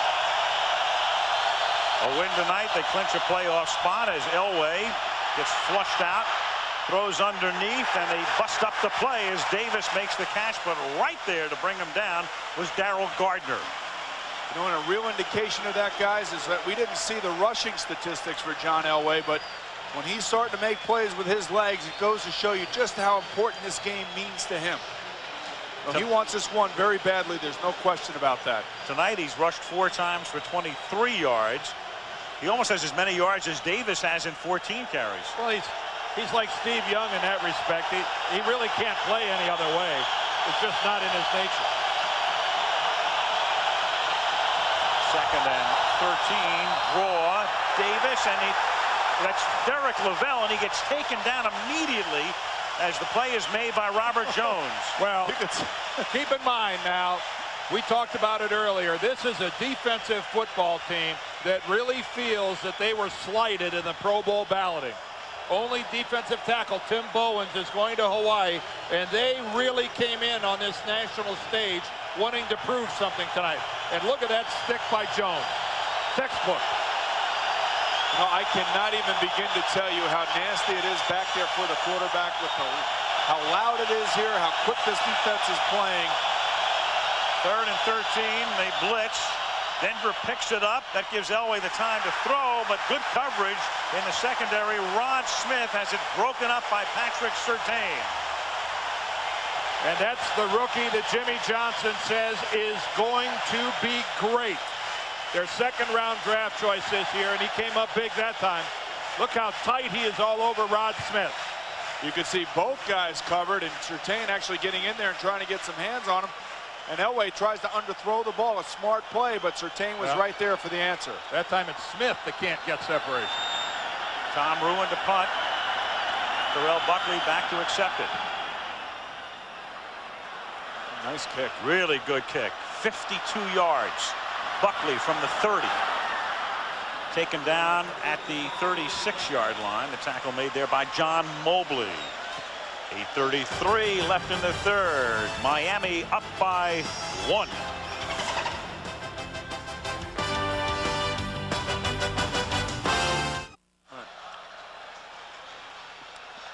Well, the Denver Broncos now defensively, as their team is down by a point after the last Miami drive resulted in the Lamar Thomas touchdown. Neil Smith again is not playing tonight, inactive on the shelf. Hope to have him back next week, says Mike Shanahan. In the meantime, John Avery, who went in for x-rays on his ankle, is fine. In fact, he's back in the game as the ace back in this set. And on first down, a quick throw over the middle to the tight end. That is Troy Drayton up to the 43-yard line for a gain of 7. That'll make it second down and 3. The old adage about blitzing Dan Marino, and sometimes the price you pay because of how quickly he makes a decision and how even quicker than that he delivers the football. Boomer, all these years we've been watching it, it's still a beautiful thing to see. It really is. And one of the things that Greg Robinson, the defensive coordinator for the Broncos, has to figure out is, you know, when to blitz him, when not to blitz him, and when to put pressure on these receivers. They've kind of let the receivers get off the line of scrimmage a little bit too easily tonight. On 2nd and 2, back to the ground. Avery cuts it back. Great move. And Avery picks up a big first down to the Denver 40-yard line. What a move he put on Tito Paul. Tito getting a lot more airtime than I'm sure that he wants. Yes.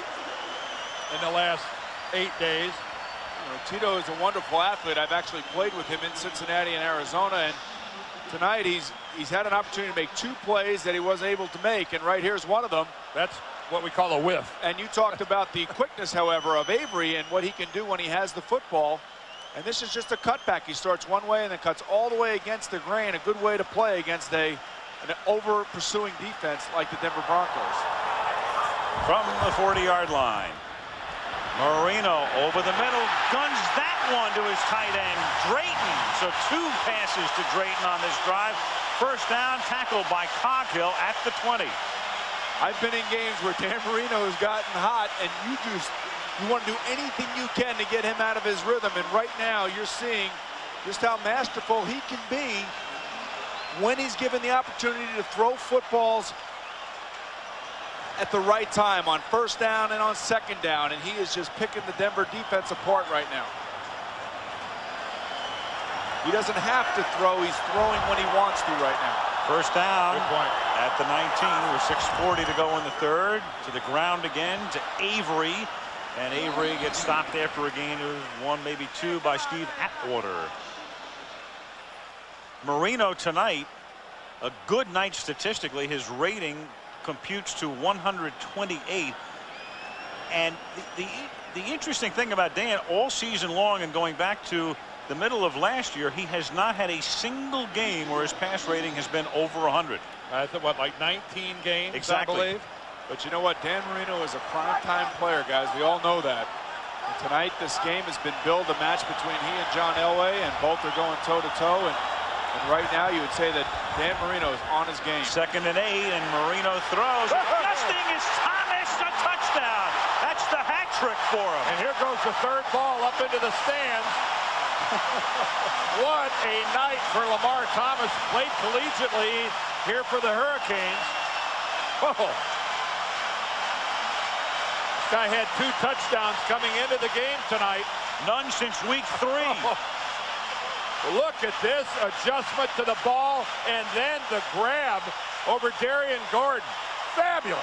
What a great catch. And how many times have we seen that this year? The underthrown go pattern, and the DBs are unable to adjust to make a play. Mate for the point after. 2 quick Miami strikes here in the third quarter. 5:53 left in the third. It's Miami 21, Denver 13.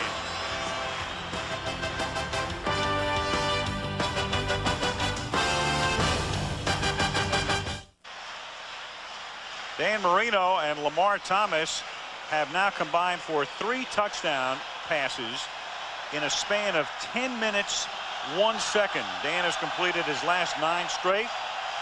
And like 2 heavyweights going at it, Elway loosening up, ready to come back in with the Broncos down by 8. Mate's kick fielded and dropped and picked back up at the 1-yard line by Vaughn Hebron. And Hebron brings it to the 19-yard line, almost losing the ball in the process. First down, Denver at the 19. The 3 touchdowns to Thomas. He had not scored since week 3 against Pittsburgh. That one as he beats Tito Paul. Then getting by Crockett here. Coghill can't make the tackle. That gave Miami the lead.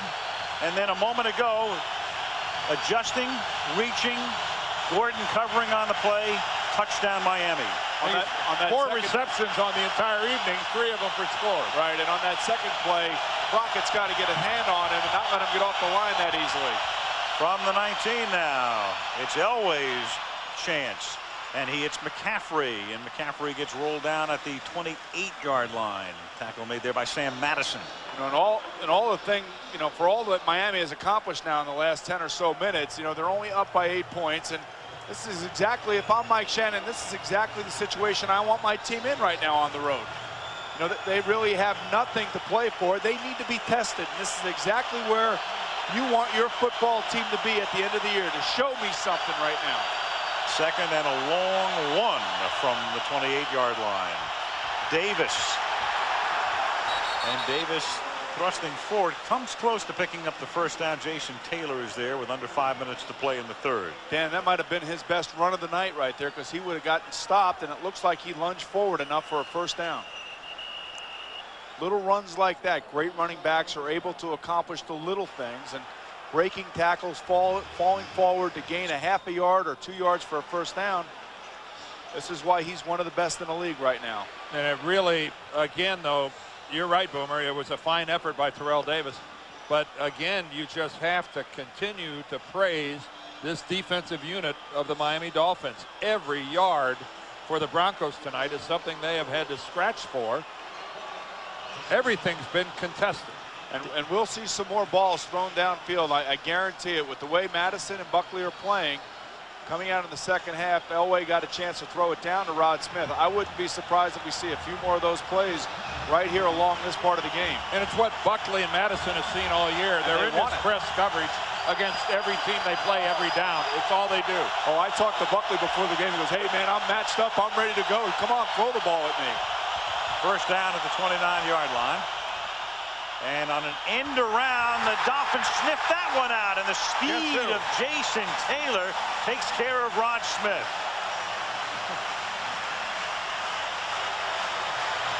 Taylor having a great night, even though he won't get credit for a couple of things that he did earlier, creating fumbles.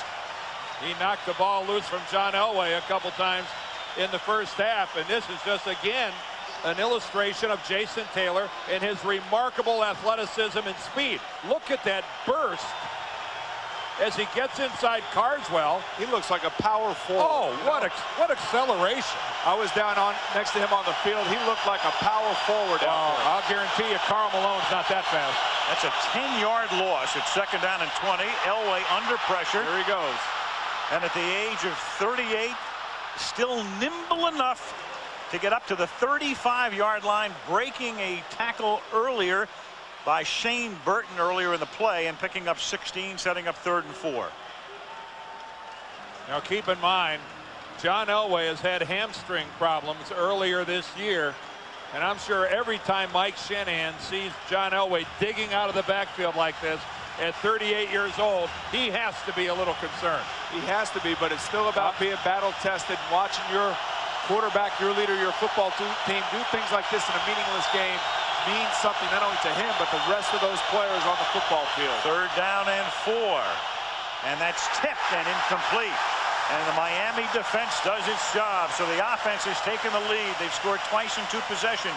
The defense will get the ball back. Now for the offense, it's 4th and 4. Boy, it's pressure and emotion, and you can feel it in this building right now. And the Dolphins feed off of that here, and that's something that Jimmy Johnson wanted to instill in this building, was a distinct home field advantage. Tom Ruin to punt. Terrell Buckley back to receive it. Low liner. 45-yard boot. Buckley from the 20. 14-yard run back out at the 34 with 3:07 to go in the third. The Dolphins trying to cement a spot in postseason play, leading by 8.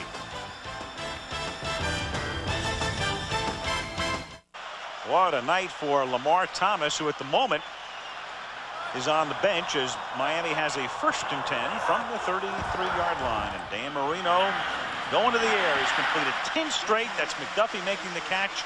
A gain of 8. Let's go to Leslie.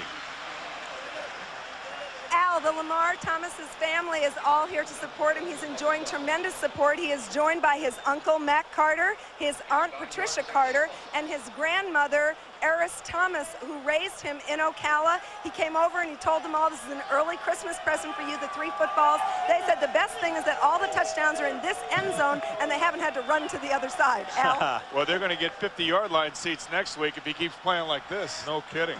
Oh boy, what a night for Lamar Thomas. Luxury suite, 2nd and 1.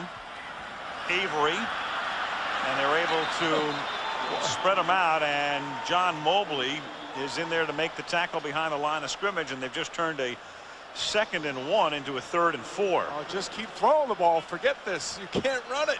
It's not happening. You can't throw it every down. Oh, why not? Well, spoken like a true quarterback. Hey, well, this guy is on fire tonight. This is not like last week where they were struggling offensively and they had opportunities to win. But are you seriously saying you wouldn't run the ball again the rest of the game? Forget it. Forget it. If you're listening with the SAP button, he's en fuego, right? 3rd down and 4 from the 39-yard line. Are you talking about Boomer or Marino? Both. This is Marino throwing, and that is intercepted by Atwater. It was a carom, and Atwater winds up with it, and Denver has the ball. Ray Crockett and O.J. McDuffie battling for it, and the ball caromed into the arms of Steve Atwater. And Steve Atwater, who's going to the Pro Bowl this year for the 8th time. Incredibly, that's his 1st interception of 1998. So you got to run the ball. That's what I was saying. Yeah, I knew that's what you'd be saying. No, but really right here, this is a nice setup by Crockett. He gets inside and gets there right as the ball arrives, and then Atwater is right at the spot where the ball comes down. That was really well done by Atwater. Yes, it was. By Crockett, rather. Now Denver on 1st down. Draw play, Davis, and still nothing happening right there. And Terrell Davis tonight, that's 16 carries for 29 yards, less than 2 yards per lift. Elway tonight has 5 carries for 39 yards.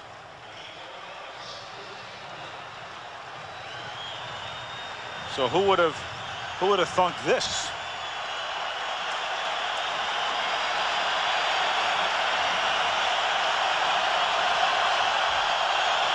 Second down and 9 from the 39-yard line. 4-man rush. Enough heat put on Elway that he throws a wobbly duck that is incomplete, intended for Davis. Derek Rogers back there covering, and Jason Taylor coming out holding his arm. You know, if John Elway could get just a little bit more time, he's got McCaffrey wide open over the middle, about 15 yards deep. But he's kind of the pocket is kind of collapsing. They're coming around the corner, and they're doing a good job of keeping him in the pocket right now. You know, they've been burned, and I'm sure they've been told on the sideline, stay in your rush lanes. Stay in your rush lanes. Do not let John Elway beat us with his legs. Taylor out. There's Bromell with his 7 sacks in there on 3rd down and 9. Elway, and they have him around the shirt, and that's a backward pass, so it's a live football, and it's picked up by Miami. They're ruling it dead. They're going to rule that dead. Jerry Wilson picks it up. If they're ruling it dead, I don't think there's a chance in 10,000 that that wasn't a backward pass. Yeah, Phil Luckett waved it off. Zach Thomas created it. He was the guy who got Elway's arm. This has got to be a backward pass. That's what Jimmy's arguing. Jimmy's going to be apoplectic because this is another call that's going to go against him. What an amazing set of circumstances for these officials, boy, I'll tell you. And you can hear the fans see it on the big board up top, and they're reacting to it. And take a look. Zach Thomas pulls John around. He's at the 46.5-yard line, and the ball lands on the 48. That is a fumble, and it is a lousy call. Well, I mean, I think we're pretty fair to the officials, and we've tried to be on this show through the years, but I mean, this crew has just had a miserable month. Miserable. Ruins kick. Can Denver down it? And they do at the 1-yard line. So instead of Miami having the ball at about the Denver 40, they have it at the 1. And Jimmy, I don't blame you. An outstanding stand by Miami defensively, notwithstanding that it should have been their ball. The referee does his job correctly, the first part of it, in determining that it is a pass, not a fumble. But that's only half of the job. It has to be a forward pass. That was certainly a backwards pass and a live football. The interesting thing is did they pick the ball up and how far did they run it down? It doesn't matter because he's blowing the whistle. Yeah, I know that, but I'm just saying it should have probably been. I can't see how far. He got it to about the 40, I thought. Did they actually get tackled? Yes. It was Jerry Wilson. And he did get tackled. The thing is that the officials have a tough enough job as it is, but when calls like that go awry, you're talking about teams that are going for playoffs, coaches that have jobs, players that are affected by. Well, in the meantime, they have to get out of the end zone here, and they do here as John Avery takes it up to the 1.5. Monday Night Football being brought to you by Cadillac and your Cadillac dealers. Southwest Airlines, proud sponsor of the NFL and official airline of the Super Bowl. And by 20th Century Fox's The Thin Red Line, the most anticipated movie of the year. And by the way, Al, if you're keeping score at home, another instance where replay would not have corrected that. Absolutely. Replay is not the panacea, but it certainly would help. Not tonight, though. End of 3. Miami 21, Denver 13. Monday Night Football resumes after this from our ABC stations.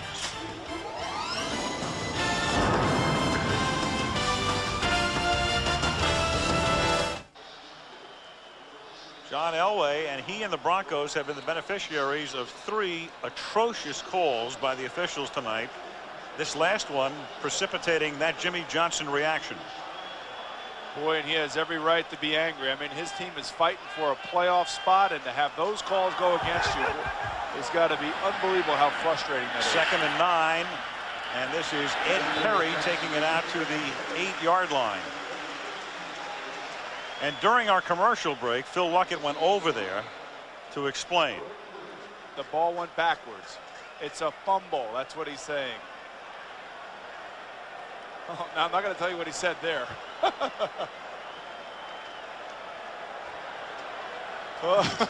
I could lip read the adjective. Yeah.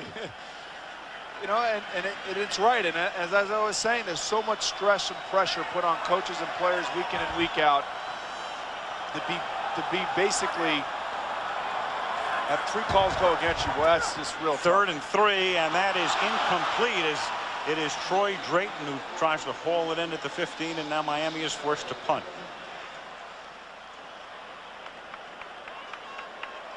Again, and we mentioned it a couple of times earlier, but if you weren't with us, Jimmy Johnson's mother passed away last night in Port Arthur, Texas. So for Jimmy, it's just an emotionally racking night along the sideline to begin with. I don't know how he can do it, to be honest with you. I mean, it's not an easy thing to coach in the NFL, but to have that hanging on your heart too, boy. And Jimmy very close with his parents as George Coghill accepts this kick off the foot of Wilmsmeyer and brings it back to the 41-yard line. So very good position now for the Broncos, who trail by 8 a minute into the 4th.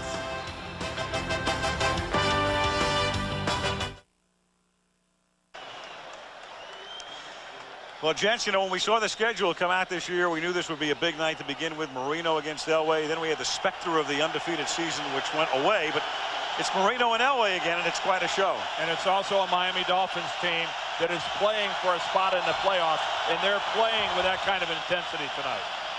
First and 10, Elway going deep, and it is not in bounds.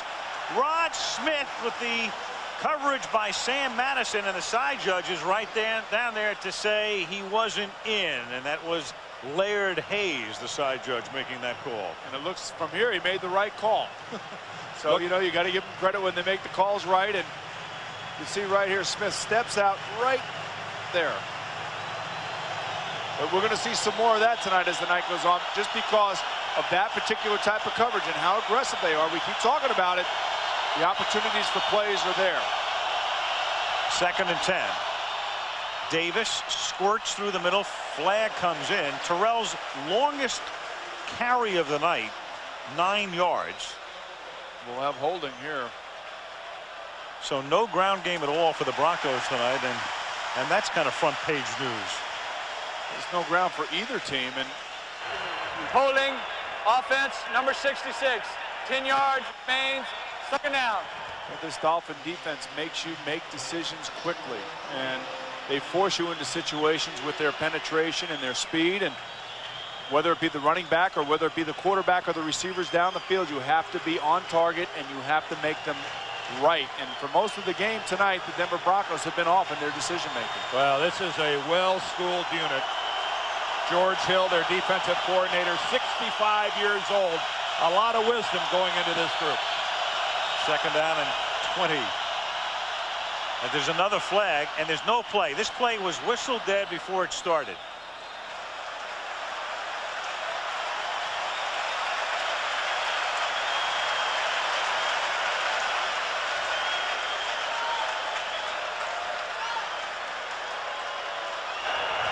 Prior to the snap, let's start. Offense, number 77. 5 yards, remain. Second down. It's Tony Jones, who in his 11th season out of Western Carolina will finally get to the Pro Bowl this year.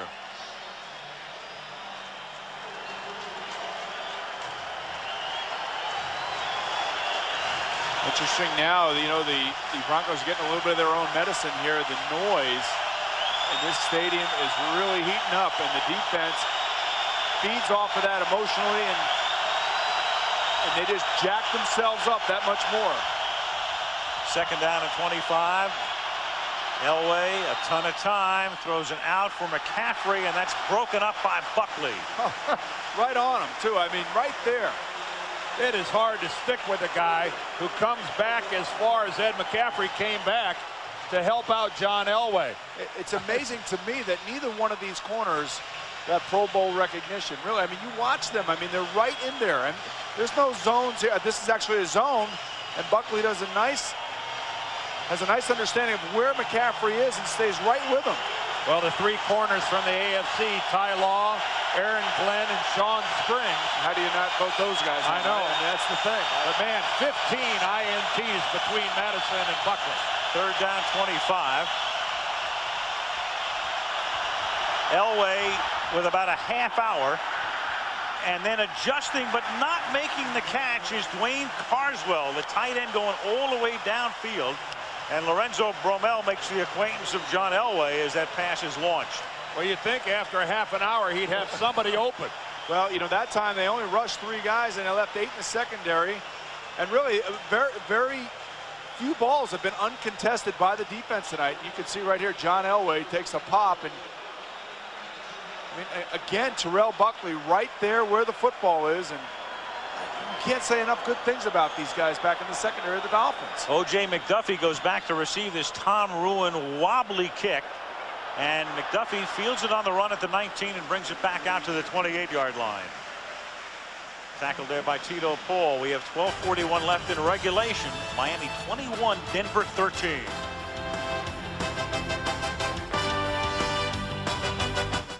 Working alongside Bob Greasy as Miami has it at the 28-yard line, and Kareem Abdul-Jabbar to the 31. You know, gents, we haven't talked about the fact that the reason these teams haven't played since '85, Dan touched on it earlier, was scheduling quirk. A lot of people think the league makes out a schedule, and people this week, a number of people said to me, how can the league not have paired these two guys when it has nothing to do with that?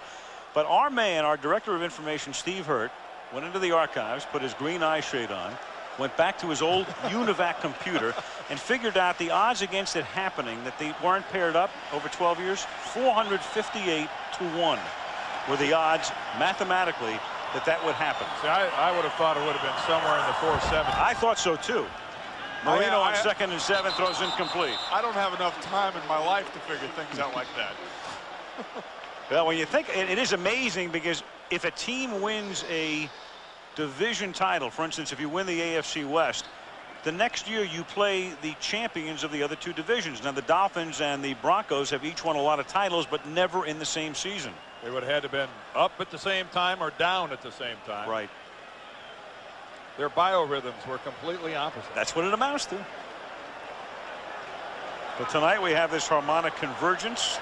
Zach Thomas getting stretched out there, and it's 3rd down and 7 at the 30-yard line. Not quite as harmonic as it could have been. Yes. 7 days ago, 8 days ago. Marino. And that's caught. 1st down and rolling to the 50-yard line, and picking up that 1st down is a run to Gadsden. And Dan Marino, another 300-yard night. It's the 59th time in his career, and the difference is with Dan, he wins most of his 300-yard games. Well, you know, for the longest time, that's how they won their games. They threw the football, and for most of us who had some 300-yard games, we were usually throwing from behind. The reason that most teams wind up on the short end. 1st and 10 at the 50-yard line. Miami up by 8. Abdul-Jabbar. No gain. Talking about Dan Marino and how much he's thrown the football, it's one of the things I really admired about Don Shula and his coaching style. No coach in the league was more committed to the running game than Don Shula. With Zonka, Kick, and Mercury Morris, he just pounded the football. A big day for Bob Greasy was 12 or 13 throws. But he realized what he had when he drafted Dan Marino at the tail end of the '83 draft. You know, and he changed his entire system to take advantage of this. Thomas alert. Lamar Thomas in the game with 3 touchdowns. Bottom of the screen.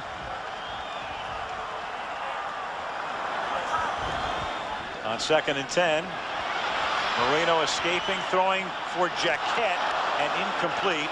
Nate covered by Ray Crockett on the play. You know, I don't really care how good you are, but when you have guys draped around you and you have pressure coming in up the middle in the form of Glenn Cordrez, you know, those are the types of things that force inaccuracy. And you can see the pressure right here coming right up the middle. You have a little play fake, so you turn your head, and there goes Cordrez right past him, but he's got a hold of him. That's very disconcerting for a quarterback. A pretty effective job by Jabbar of getting something on Cordrez, rerouting him enough that all he got was a hand on Marino. But you're right, it was enough to disrupt the pass. But you got to come after the guy. Can't let him sit back there. 3rd and 10. Marino, and nobody home. Nobody even close to that one. Jaquette, I guess, the closest to that pass, but he was 10 yards away. You know, interesting, in this particular series, there are a couple passes that went awry on him, and I think there was a little miscommunication between he and one of his young receivers. This time it looks like he's trying to get it to O.J. McDuffie, and I think that he was a little bit off base with him. Tonight's aerial shots provided by the Bud 1 airship, hovering high above Pro Player Stadium here in Miami. Wilmsmeyer to punt. And pooches it to the 12-yard line, where it's fair caught by Coghill. Darian Gordon getting a rest, and Coghill there to return it. 10:09 left in regulation. Denver has the ball back.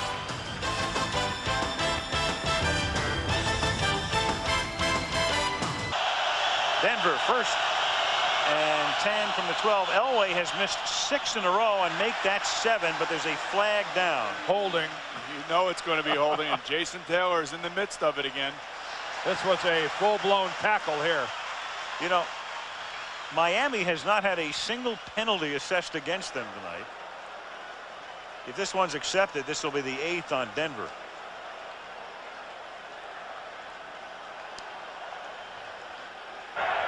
Holding offense, number 77, is declined. Second down.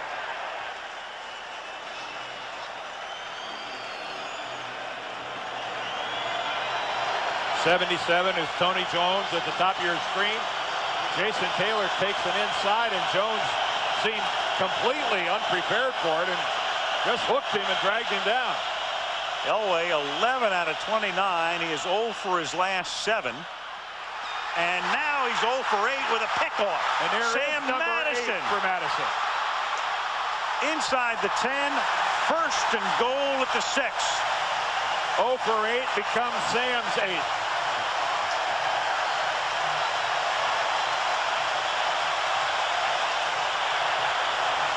You run out of superlatives for this Miami Dolphins defense. You know, it's about pressure, it's about man coverage, and Madison this time shows great ball skills, the ability to turn around and make a play on an underthrown ball. John tries to underthrow it to give Smith a chance to make a play, but it's about pressure. It's about guys getting downfield and sticking with their receivers. And look at the ball skills that Madison has to be able to turn around and make a play on it. You see this time and again every week. You look at DBs and you say, who has got the ball skills to go after that football? And certainly Madison and Buckley have shown that they have those skills tonight. Boy, what a play that is. 28 Dolphin interceptions this season, 8 for Sam. The 28 tops in the league. By far. First and goal from the 6-yard line. Out of the eye, a little toss to Abdul-Jabbar, and he gets taken down for a loss at the 9-yard line. Keith Traylor with the tackle. Just to give you an indication of those 28 interceptions as we look at Sam Madison in action again. And Boomer's right on about the ball handling skills. Just keep in mind, Buckley and Madison have 16 interceptions between the two of them. The Denver Broncos as a team only have 17.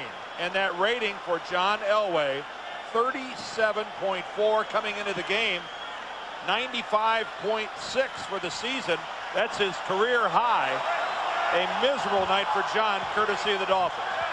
Second and goal, play clock down to 1. Abdul-Jabbar to the 8-yard line. He's going to set up a 3rd down and goal. You know, the interesting thing is that I'm watching the body language of Dan Marino, and he is really one of the more demonstrative players in the game today, and you could see that he's frustrated by those first 2 calls. You know, he wants to throw the ball.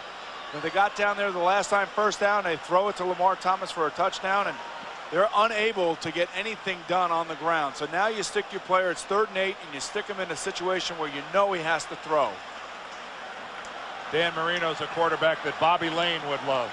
An in-your-face, chew you out of, you do something wrong, pat you on the back if you do something well. And watch the outside guys, they're locked up again one-on-one. On 3rd and goal, it is caught, and Gadsden takes the defender into the end zone for the touchdown. He dragged Torrey James over the goal line.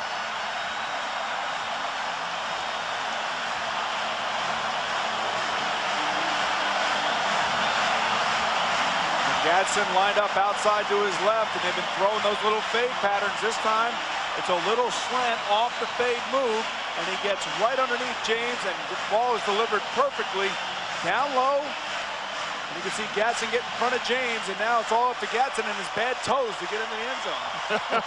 Well, he's got big toes. He's 6'2", 220 pounds. Keep in mind, this guy played in the Arena League. Tonight is his, 41st ball game of the year. Played with the Forest Dragons, and the Dragon may have just slain the Giant. I don't care if some of that football was indoors, outdoors, on roller rinks. That's a lot of football. 28-13.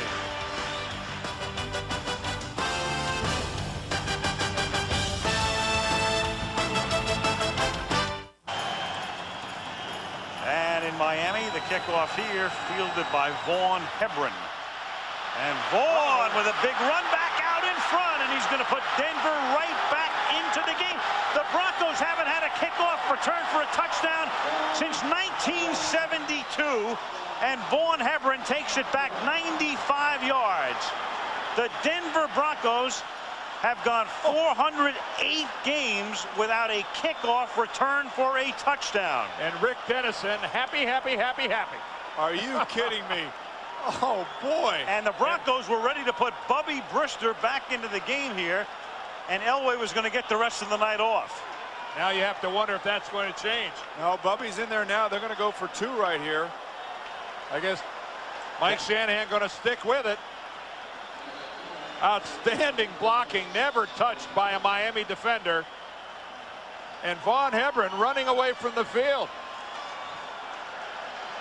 Amazing thing about an NFL game, boy, I'll tell you, just on one play can change the momentum and dictate a new way. Well, this isn't a guaranteed call either. I don't know why they're going for 2. If you kick it, you're within a touchdown and a 2-point. If you miss it, you're 9 points down. But if you kick it, you can score by getting into the end zone with 1 and a 2-point, but they get in. But I don't know why, and I think McCaffrey's hurt.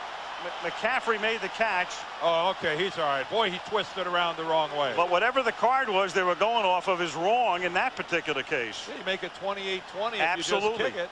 Because if you miss it, you need 2 scores. If you kick it, you only need 1 score. And the 2-point conversion, but you're going to have to get a 2-point conversion later anyway. You know, and the tough thing is putting in a backup quarterback, and his first play is a 2-point play. Now, the good news is, I guess, if they wanted to go for a touchdown and a 2-pointer now, they could win it. But that doesn't make any sense either. No. Whatever card they looked at was wrong if they looked at a card. They looked at a joker. But if anybody thought for one moment that the Denver Broncos were going to give up, obviously they've quieted that crowd. This is a team that obviously is very proud about what they've accomplished last year and up to this point this year, and they're not going to go down without a fight here. Well, how about that for history? The Dolphins with that undefeated team in '72, and that's the last time. I mean, think back to the Dolphin season of '72 and how long ago that seems. And that's the last time the Broncos had a touchdown off a kickoff return. It was done by Randy Montgomery. In 1972, they had returned more than 1,350 kicks in the interim. Dan, you're right. It was right up the middle. It was terrific blocking, and it was good setup. And Vaughn Hebron did a nice imitation of a little bit of like Terrell Davis back there. Just took one step to the right and then boom, right up the middle. 1,362 returns is the official number. Oh, he's like, what more do I have to do now? Well, it's so frustrating to be on the other side of it. You work to accomplish something, and in the span of about 11 seconds, there goes 7 points of it right out the window, or in this case, 8.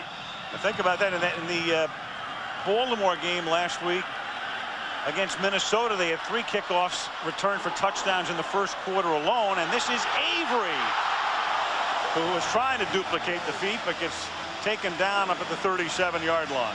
You know, here you are, Dan Marino. You just throw another touchdown pass. You go to the side. You get a little Gatorade. You sit down. Coach is telling you, great job, great job. And before you know it, you got to go back out on the field because your team just gave up a long kickoff return. I can't tell you how frustrating that is for a player, especially one who's just been battling all night long. I'll tell you what's frustrating. I remember one time, if memory serves me correctly, back in the 70s, we ran a kickoff back for a touchdown, and then we kicked off, and the Redskins ran a kickoff back for a touchdown. Back to back. What about demoralizing?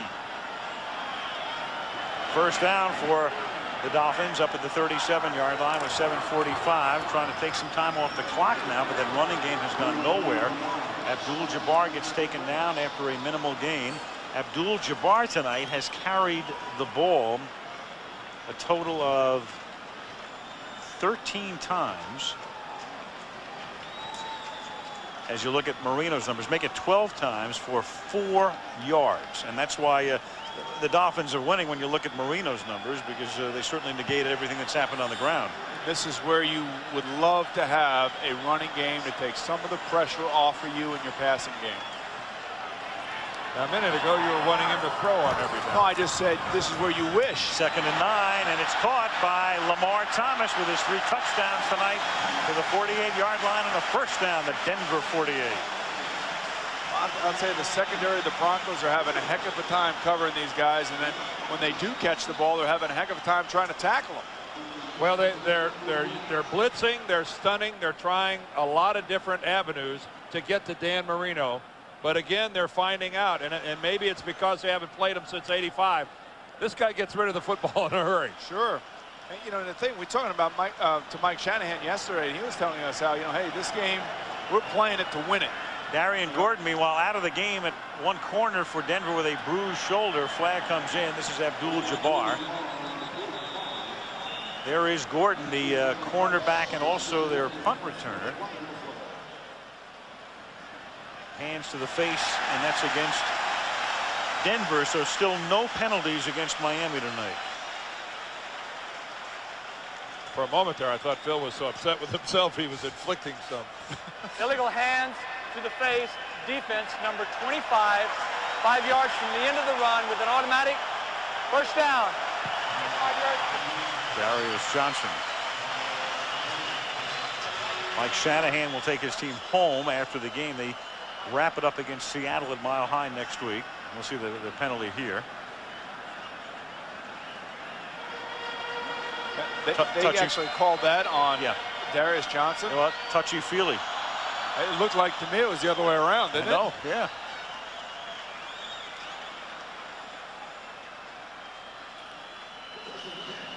First down. Broncos home next week and then off. Remember the wild card week, they have the bye, and their next meaningful game is the weekend of the 9th. No team in any game this season in the NFL has gone through the entire game without a penalty.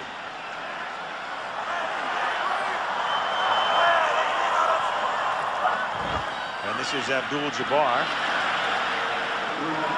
tackled by Steve Atwater. The other thing that's going on tonight is that Denver has a streak, a long streak of games with sacks, 50 in a row, in fact, and they do not have a sack tonight. And, well, it's Dan Marino. What else is new? It'd be very difficult to get to him, especially with the way he's thrown the football tonight. Now, last week, they gave up 5 sacks to the Jets, but they did drop back 62 times, so that probably had something to do with it. And going into that game last week, they only had 16 sacks on the year. So it's nothing new. Dan Marino and his offensive line, league leaders every year of his career. 2nd and 11. Hello, as Torrey James makes the acquaintance of O.J. McDuffie as he hauls the pass in. And when I say league leaders, they're not #1 every year, but they are always in the top 5. And it is just that Dan Marino knows where he's going with the football, and he just delivers the ball quicker than anybody in my mind that has ever played the game of football. And, you know, he's not worried about his completion percentage. Certainly he wants it to be high, but you know, he'd rather throw the ball away than take a sack. He's an unselfish player in that sense. He'd rather complete the year than the pass. Right, but there are players in this league that will take the sack and are afraid to throw the football away. 3rd down and 9. Stunting up front, and that's incomplete. Good defense by Ray Crockett on the pass intended for McDuffie. And for those of you that heard Boomer make that comment and wondered if he'd lost his mind, he's right on, and the reason is a sack doesn't count against a quarterback's rating. That's exactly right. But throwing the football away is an incomplete pass, and that does. And it does. And you know, it takes a little bit of confidence in yourself and in your ability to not worry about what your completion percentage is. But most coaches will tell you that they'd rather have the quarterback throw it away than complete 62 or 63% of his passes. Here's Wilmsmeyer kicking, and it is caught, but is it in the end zone or not? Well, it's tossed back by Todd Doxson, who's actually one of the backup quarterbacks and special teams guy, but he was in the end zone. Now the question is, who's coming in to play quarterback for the Denver Broncos? John, and it's Elway. Now, Todd Doxson's a quarterback. He's got to be smarter than that. Now Bubby comes in to do the 2-point conversion. Look, he's mad. He wants to play. Look, but Mike Shanahan says we're going to try to win this game. This is what he said going in. We are playing to win, and obviously a man of his word. And this is John Elway time right here. 4.5 minutes, a little bit less than 4.5 minutes to go in the 4th quarter. Down by 7.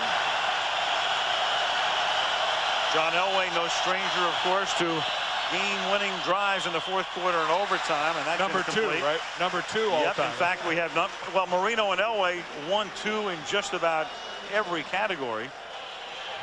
And they're 1-2 in comebacks as well. Elway 0 for his last 9, and finally that streak ends, but not with a first down. Sharp makes the catch, setting up 3rd and 2. It always seemed to me, watching John Elway over the years, that You know, the first part of the game really, you know, he wasn't really into it. But then when it got into the fourth quarter and they went into their no-huddle offense, their 2-minute drill where he could call the plays, he really got into the game, got into the rhythm and got into the flow. And not only would he complete a lot of passes, he would take off and run on you. 3rd and 2 from the 28. Crowd in full throat. First down, caught by Rod Smith, forced out by Marion at the 37.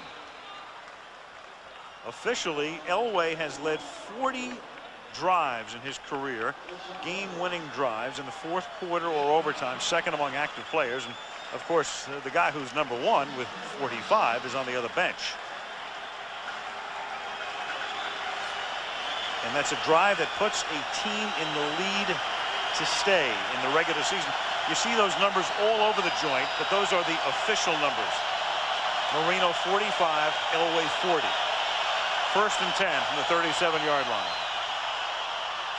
And that is not caught by Smith, who adjusted on the back pedal and couldn't haul it in. That was almost the exact same play that they were picked off by Madison on. This time Smith was running up the field straight. And again, John tries to underthrow the football, and Smith really should have made this play. This is the play that he normally makes, and Patrick Surtain was right there, but it's a play that Rod Smith normally, you could see he was upset with himself by not making it.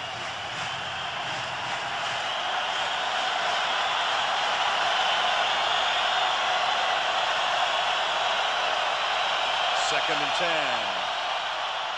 Elway, that's dropped by Willie Green. Buckley with the coverage. 3rd and 10 now. He's right there again. It looked like to me he got his hand in there a little bit, but you can't say enough good things again about this secondary. They're right there, right where the ball is being thrown. They're right on the money, and boy, are they aggressive. Let's take a look here. This time John throws a slant inside. Green probably should have had that one as well.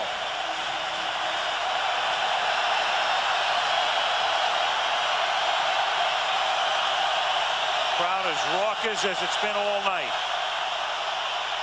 On 3rd and 10, that is a jump ball in effect, and Jerry Wilson comes up with it. He and Shannon Sharpe each had possession. Well, if it ends up simultaneous possession, it's awarded to the offense. But before it got to that point, Jerry Wilson ripped it away from Shannon Sharpe. Unbelievable. John Elway is what, 13 of 36 with 2 interceptions. What a job by Wilson. First of all, he's got it, Sharpe's got it, and Jerry stays with it.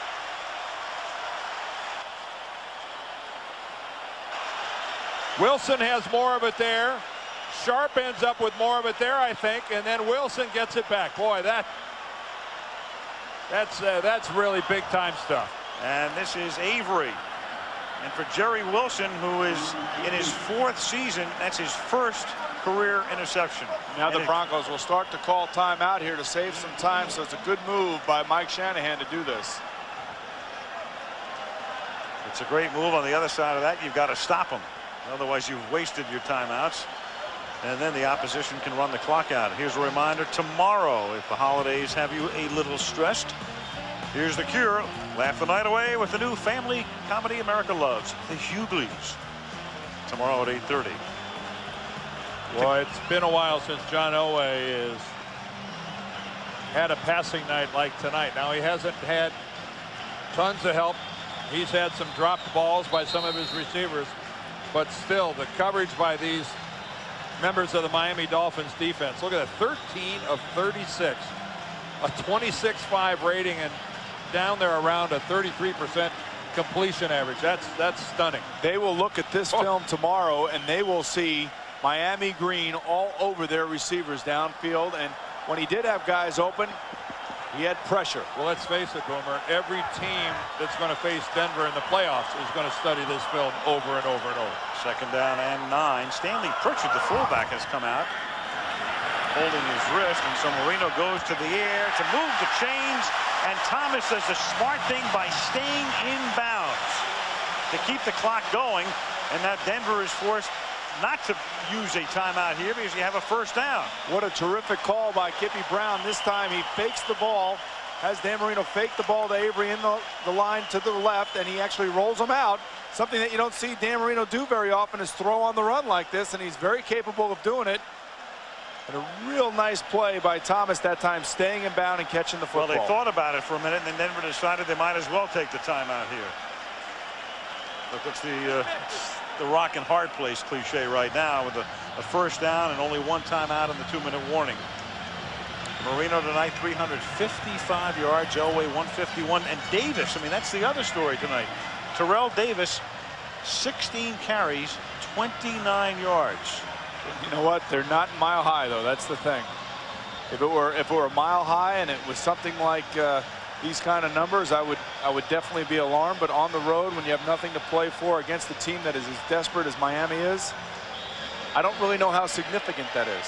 No, it's certainly. I don't think anyone in the Denver organization is going to panic.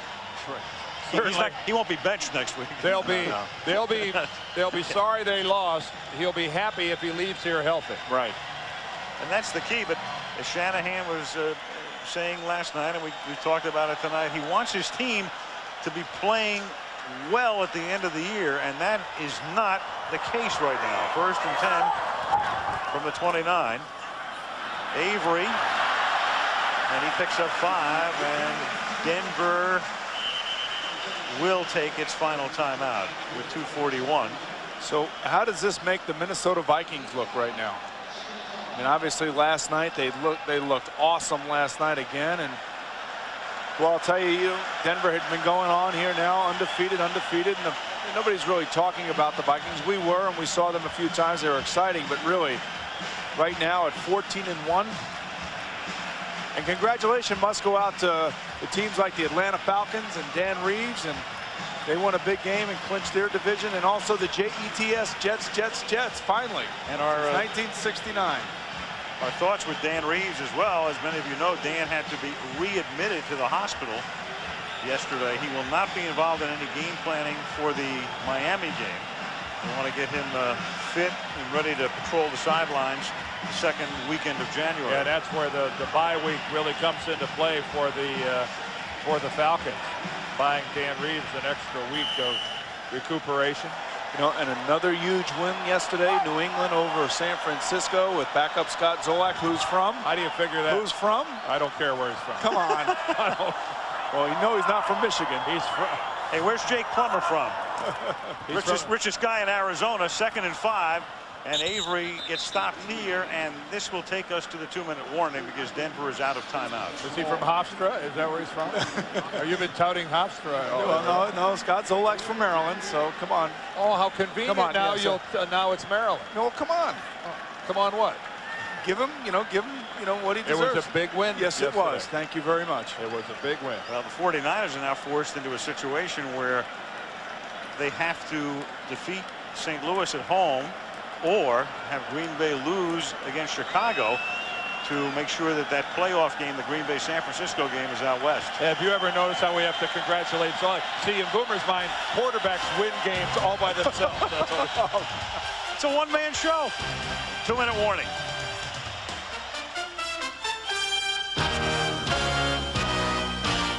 With 2 minutes to go, it's 3rd down now, 3rd and 4. A reminder to stay tuned to ABC after the game for the late local news or other programming, or if you'd like to see a post-game show, go over to ESPN. 3rd down and 4. If they don't pick it up, Jimmy Johnson has an interesting choice coming up here with a 7-point lead. They need 4, don't come close. Now they have the ball at the 24.5. Do you go with Made to kick a 41 or 42-yard field goal? If he misses, Denver's going to get the ball at the 32 with about 1 minute and 15 seconds remaining. Well, the one thing you do know is he'll let the clock run all the way down, and they'll probably take a timeout with about, what do you say, about 1 minute and 10 seconds? Well, I don't think you have a choice. Of course you kick the field goal. Well, your options aren't very attractive. They lost a couple yards on that last run. You got 4th and almost 6 yards. I know this might sound a little goofy, but what about a pooch kick? Yep. Because, I mean, if you have the field goal blocked or you miss it, I mean, Elway has done it a million times. You ought to be able to execute a field goal. You would think.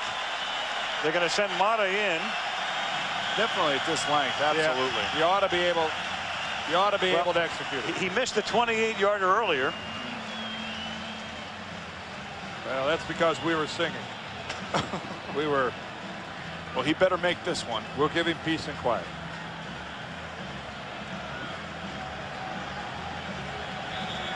.75 seconds left. If Denver gets they'll get the ball back, but if they're in a position to win the game as Wayne Huizenga goes down onto the field, and his opposite number, the owner of the Broncos, Pat Bowlen, also on the sideline. Elway will have no timeouts, but John rarely needs them. Except he's going to have to play a lot better than he's played to this point in the game. This is a 43-yard attempt by Olindo Mare. And Olindo bangs it through. And that does everything but make it official. Unless, of course, Vaughn Hebron runs another kickback for a touchdown.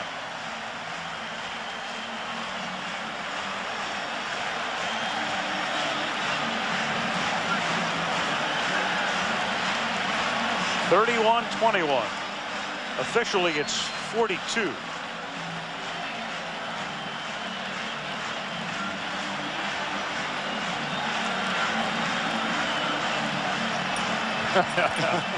Well, you don't think it means something? It sure does. It doesn't matter how much money you make or not, but the fact of the matter is you want to win these ball games, and certainly the Miami Dolphins came in here a little downtrodden after their loss last week to the New York Jets, who, by the way, really have played very well the last part of the season here. And Bill Parcells and those guys have done a great job in New York.